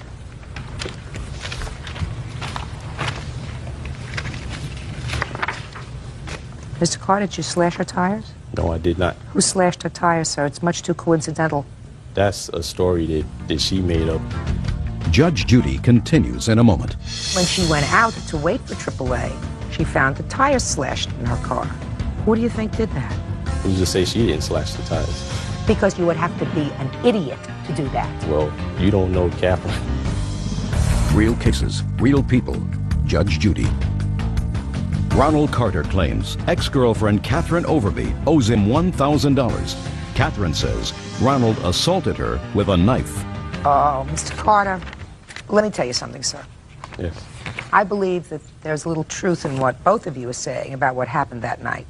I do believe, Miss Overby, that there was more of a discussion in the hour that you were traveling to his mother's house than just how terrified you were. I do believe, however, Mr. Carter, that you slashed her tires, or you knew who did. Do you want to know why, sir? It's too coincidental, and because the AAA report indicates clearly that the tires were slashed once they got there. The initial report to AAA was that she needed somebody to respond because she had no keys. That telephone call was made from your mother's house, Yes, right? correct. And you were not there, No. but you were somewhere. Yes.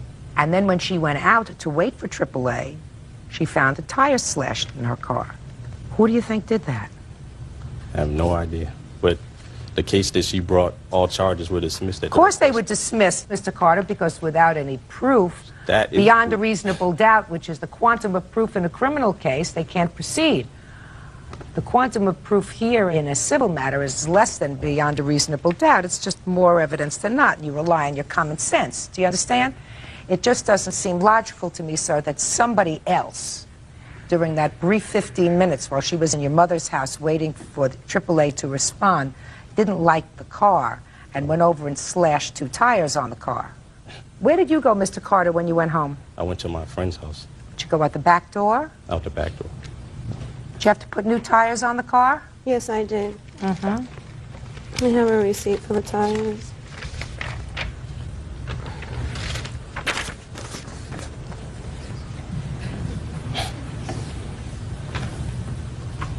Okay.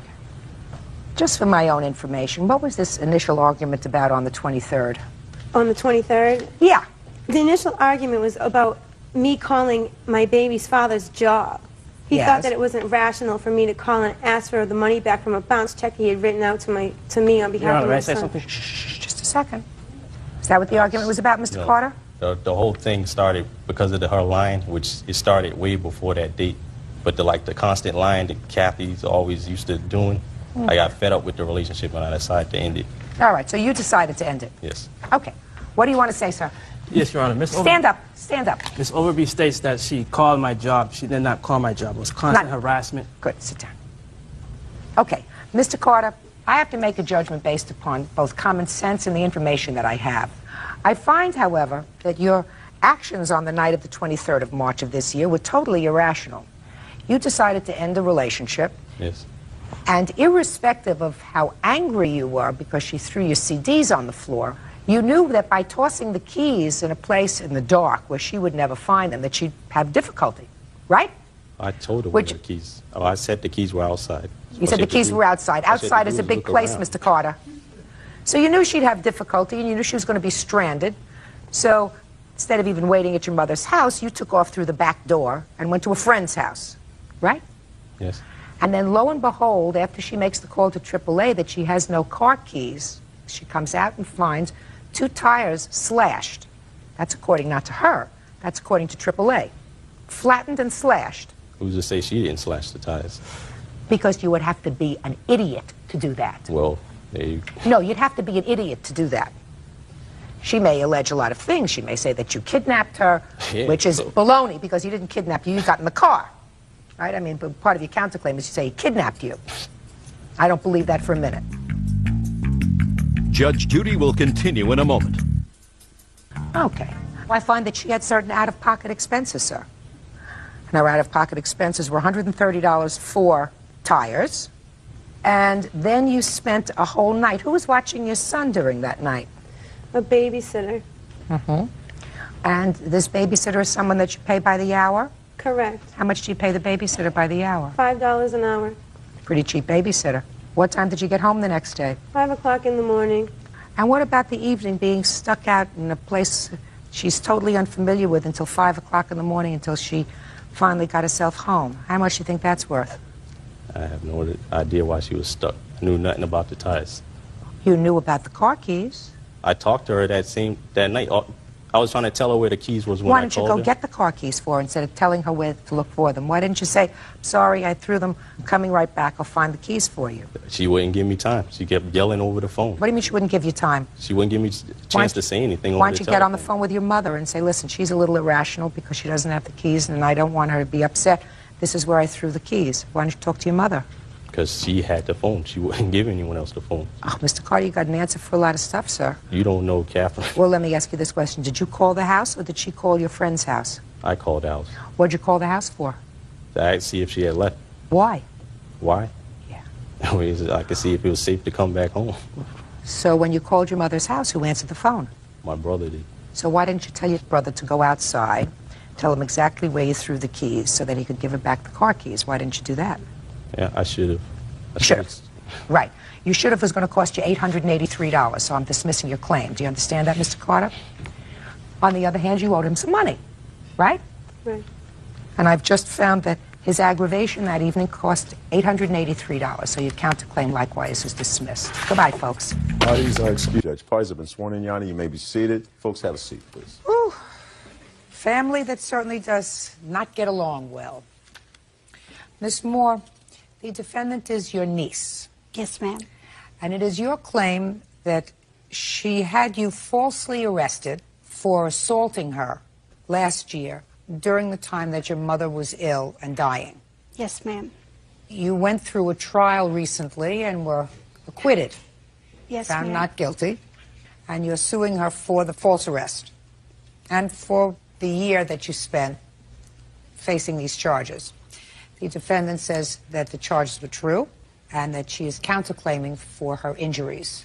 Her injuries, I believe, were broken arm. Yes, ma'am. When was your mother ill last year? My mother became ill early in January, but she really got bad in March of, it was 2003. And when did this incident occur with your niece? March the 10th, after I flew to Texas to be beside my mother who was dying at her home. So you tell me your version of what happened, what led up to this incident. Saturday afternoon, my sister, Brenda, had instructed me to give medication to my mother every 4 hours without stopping. And it put my mother in a very... What kind of medicine was it? One was a morphine and the other one was for anxiety. Your mother had cancer? Yes, ma'am. What kind of cancer did she have? Cancer of the liver. So the morphine was prescribed to keep her calm. Yes, ma'am. But on the prescription of the bottle, it says every 4 hours as needed. And my question was, that night she was totally out of it, and my brother he was there that night, and he had to pick my mother up out of the bed because she could not move at all. And we did not give her the medication every 4 hours like my sister had instructed, And I had asked my other sister in the morning about the medication. So that caused a problem with your niece? They were all upset because I would not give the medication like that. But anyway, Sunday night, I left and went out to another sister's house to rest. And when I came, that morning on Monday, my daughter and I came back in the afternoon, and I come to the conclusion I couldn't handle seeing my mother's death.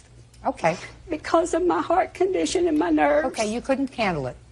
Okay. And I was talking to my husband on the phone, and I told him he could reach me. I was on the porch, and I told him he could reach me out at my other sister's. Brenda got mad at me, and I don't want to have a consultation with my mother dying. Why was she angry with you? What was she saying? She just felt that I was there trying to take over, and she was already had said that she was going to come out there and whip on me on Monday, and I didn't pay any attention to that in a phone call that we had. Was that over the medication? Yes. Is that so far, is that right? No, ma'am. Okay, step up. Brenda, what were you angry about? I wasn't angry with her. I was actually relieved that she was there to help us because we had 3 months prior of taking care of my mother. Everybody was stressed out. It was a bad time. My sister had called me and she told me that the hospice people had told her not to give my mother the medication except when she needed it. I told her specifically, Alice, when you're there, you do what you need to do. I told her I was calling a meeting with the hospice people on Monday. The whole family would be there. We could all understand. I learned more about death than I ever wanted to know with my mother. And I didn't want to go through this by myself. I wanted my sisters there. I wanted help. Right. So when we asked for a meeting, she said 10 o'clock. My sister couldn't be there. She was so concerned about my mother and the medication, but she couldn't be there to see what the hospice people. We were doing exactly what they said. Exactly what they said. Which is medicating her every 4 hours and not letting the pain grab hold of Right. her. Well, and that's exactly how they explained it to her, Right. to us. You know, when the pain kicks in, this is how she's going to be. Don't let the Don't pain let it come. get there. You know, Right. we had been there with her. We didn't want to let the pain come. Nobody, you know, she was going to die. We knew that.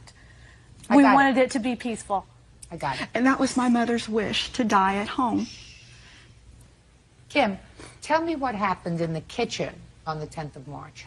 Well, I was in the bedroom with my grandmother, and I heard them in the kitchen. And she's telling her, you know, you took her out of the nursing home. You shouldn't have took her out of the nursing home. She's going to die. She's going to bleed. You know, this is going to happen. This is going to happen.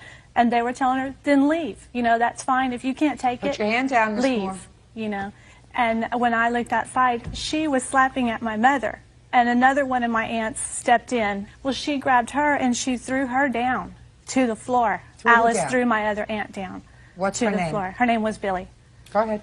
And then of course, I had walked in there in the middle of this, and my brother walked in, and she started screaming at my brother. And she was screaming obscenities that you would not believe. And she was, you know, then she started out the door, and my brother went out after her. Well, I went out after him.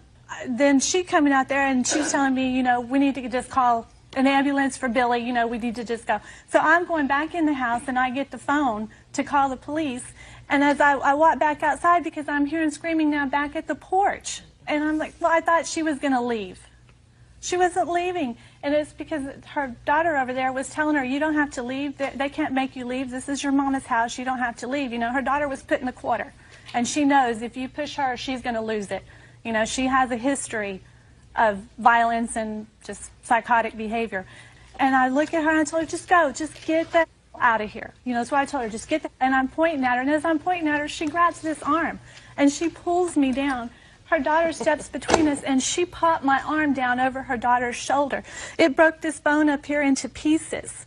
They had to go in and put a rod, you know, have a permanent rod in the middle of my bone. Judge Judy continues in a moment. I was leaving and they attacked me. They didn't take my statement. The police didn't let me give a statement. My lawyer will testify to that. Why don't you call her? Real cases, real people. Judge Judy. Alice Moore says her niece, Kimberly Kayla, had her falsely arrested for an assault. Kimberly says during an argument, Alice broke her arm. What happened to Billy? Billy was taken to the hospital also, and she had some sciatic nerve damage in her back. She was taken to the hospital that day? Yes. But Billy and I were both taken to the same hospital in the same ambulance. What hospital? To Spine Memorial Hospital. Do you have a police report for me, please? Yes. It's right there.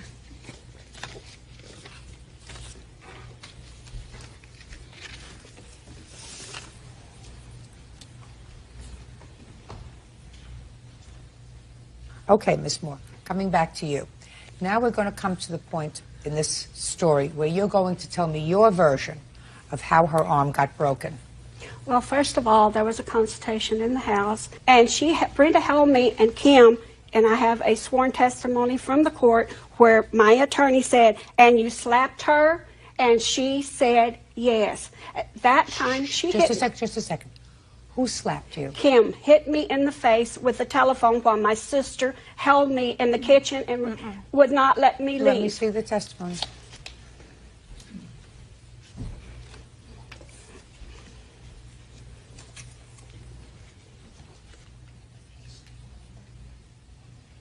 Oh, well, she says, "Do you remember slapping Alice?" She said, "Yeah, I told you in the kitchen when she was pulling my hair and we were going back and forth." "And you slapped her?" "Yes." But, Judge, I could not be pulling her hair. Just a minute. Don't explain.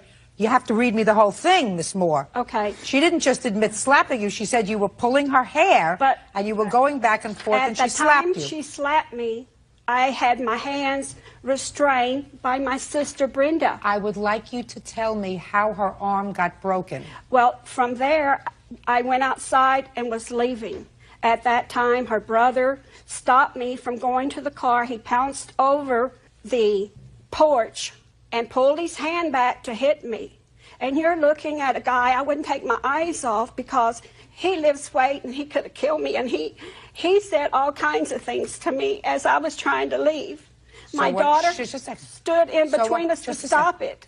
Okay, so your daughter got in between you and her brother. Right. Okay. And as I was looking for my granddaughter, Kim. Just a second. If your daughter got in between the two of you, why didn't you go back to your car? I was going, but my granddaughter had the keys to my car. Where were you looking for her? Right there in front of my mother's house. Well, you just have to look. How old is your granddaughter? Is she a little teeny girl? Yes. How old is she? I thought she was about 11 or 12. That's what she looks like. How old? She just turned 18, Judge. So she was 16 at the time. 15. She hadn't turned 16 yet. 15 at the time. Well, you're not looking for her on the ground, madam. Listen to me. If you're looking for your granddaughter who's outside, and the people who are outside, according to you, your nephew, and your daughter, that's 3 people. That's who you told me were outside, and you were looking for your granddaughter around that area. And Kim came off the porch, charged off the porch with something and hit me in the face, and I could not see. I put my hands up, and I have pictures of where she hit me in the head, and I couldn't see at that time. Just a second. Hold on a second. Show me the pictures that you have.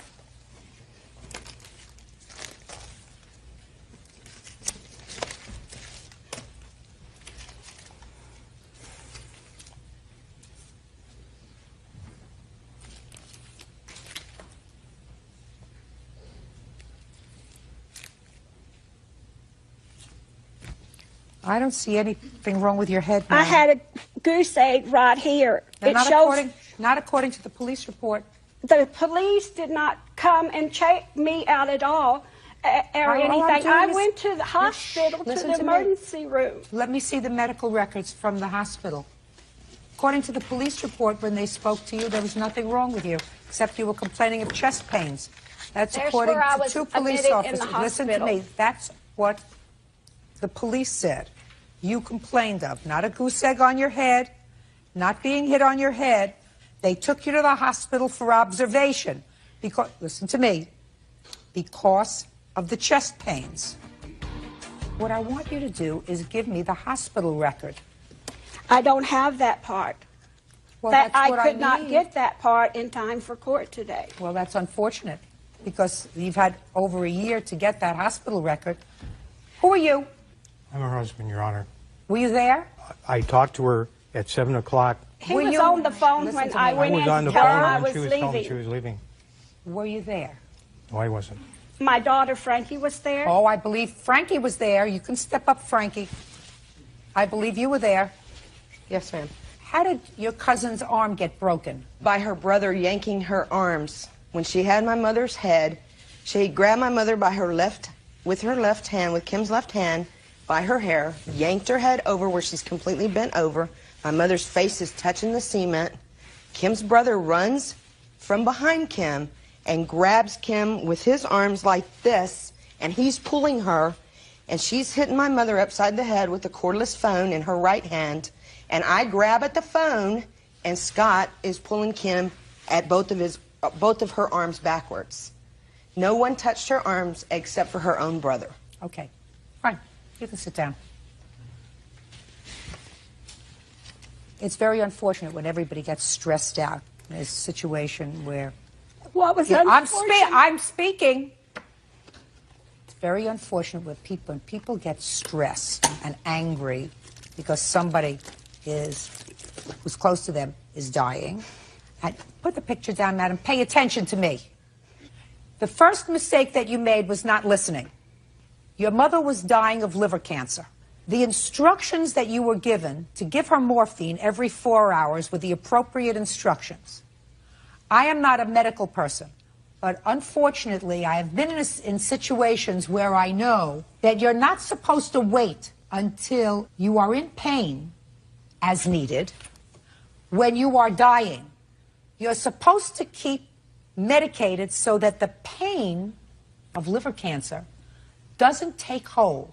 So these people were taking care of your mother for months before you got there. And then you pay attention, try to get it through. And then you come to the scene and decide, this isn't right. The medication says as needed. I'm not going to give her the medication every 4 hours. And everybody is annoyed at that situation because you're sort of a Johnny-come-lately. They've been there for months taking care of the situation, making decisions without you.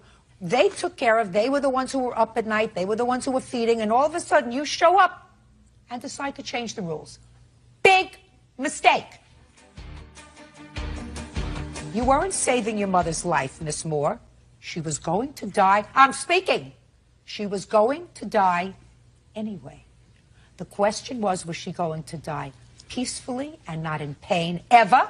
Or whether you were going to try, your method of treatment was let her get a little bit uncomfortable and then we'll give her the medication as needed. Unfortunately, you made a mistake in your choice.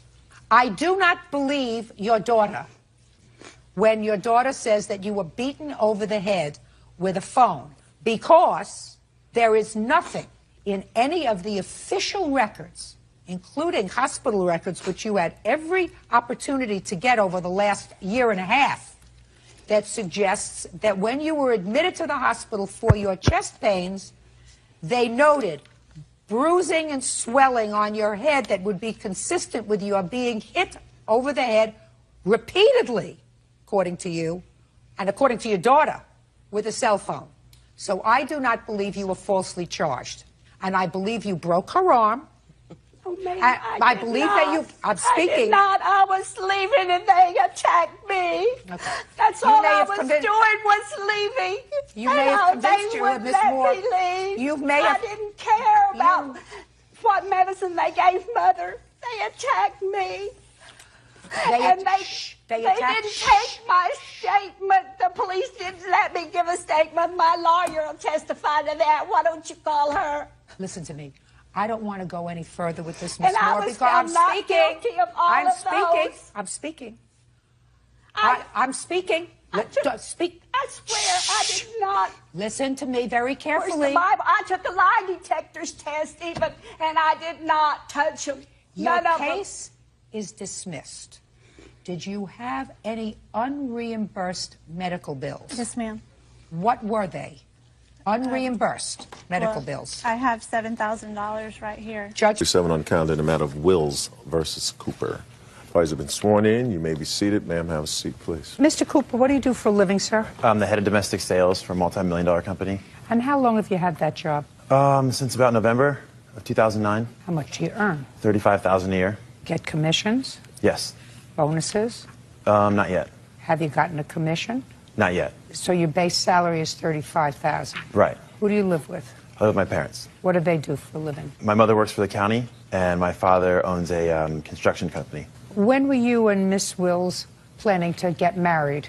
We hadn't set a date. It was something we had talked about loosely. We were trying to get all of our ducks in a pond first. At the time, I was unemployed. I wanted to make sure we moved out first, lived together.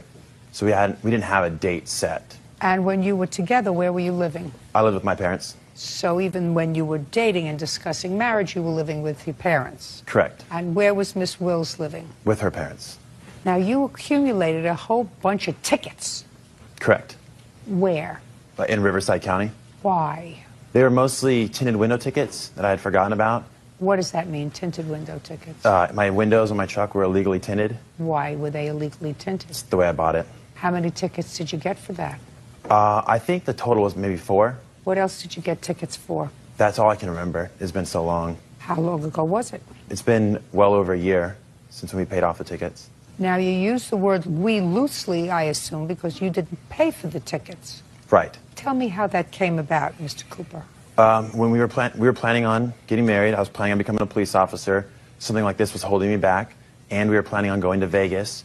I got pulled over, and he said I didn't have a license, which I was unaware of, and we were still going to Vegas. So you had no license? Right. You were pulled over, and you were driving? Right. Without a license? Right. What do you mean you weren't aware of the fact you didn't have a license? I never received a letter from the DMV in the mail. Of course you did. If you've been living with your parents your whole life, you got it in the mail, you ignored I it. just like moved back home. You ignored your tinted windows. You moved back home from where? Temecula. Who were you living in Temecula with? Friends of mine. Is that where you got the tickets for tinted windows? That's where I assume my mail was forwarded, and I had never received it since then. How long were you living with friends in Temecula?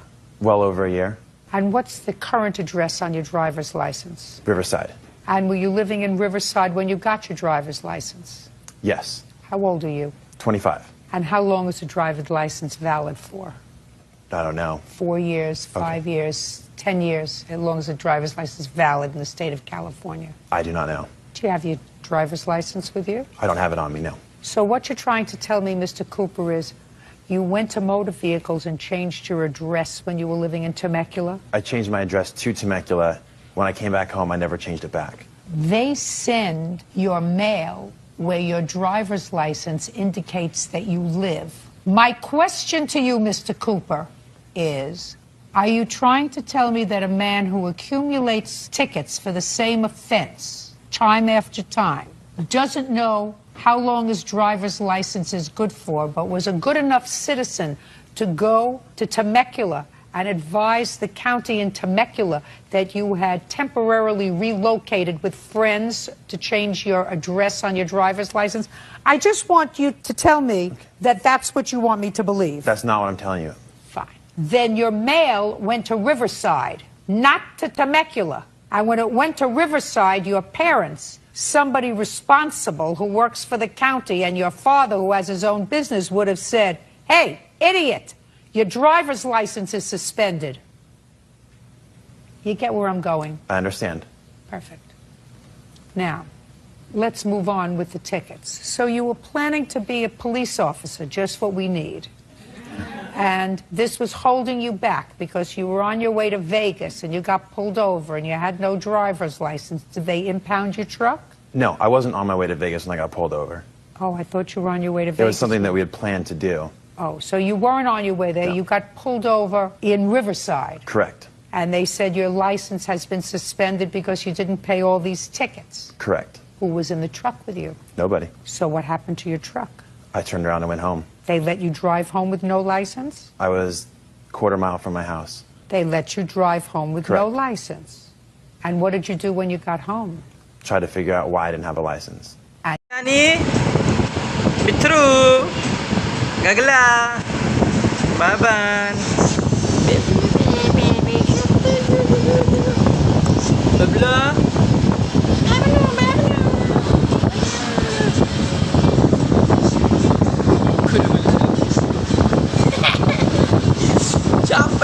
Ciba.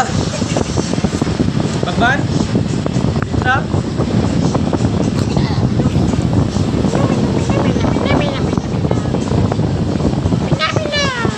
Baban. Indra. Sona.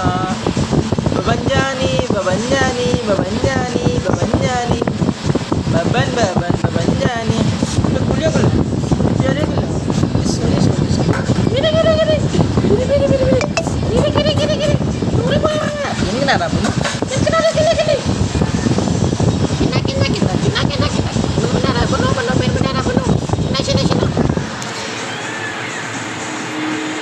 Sini.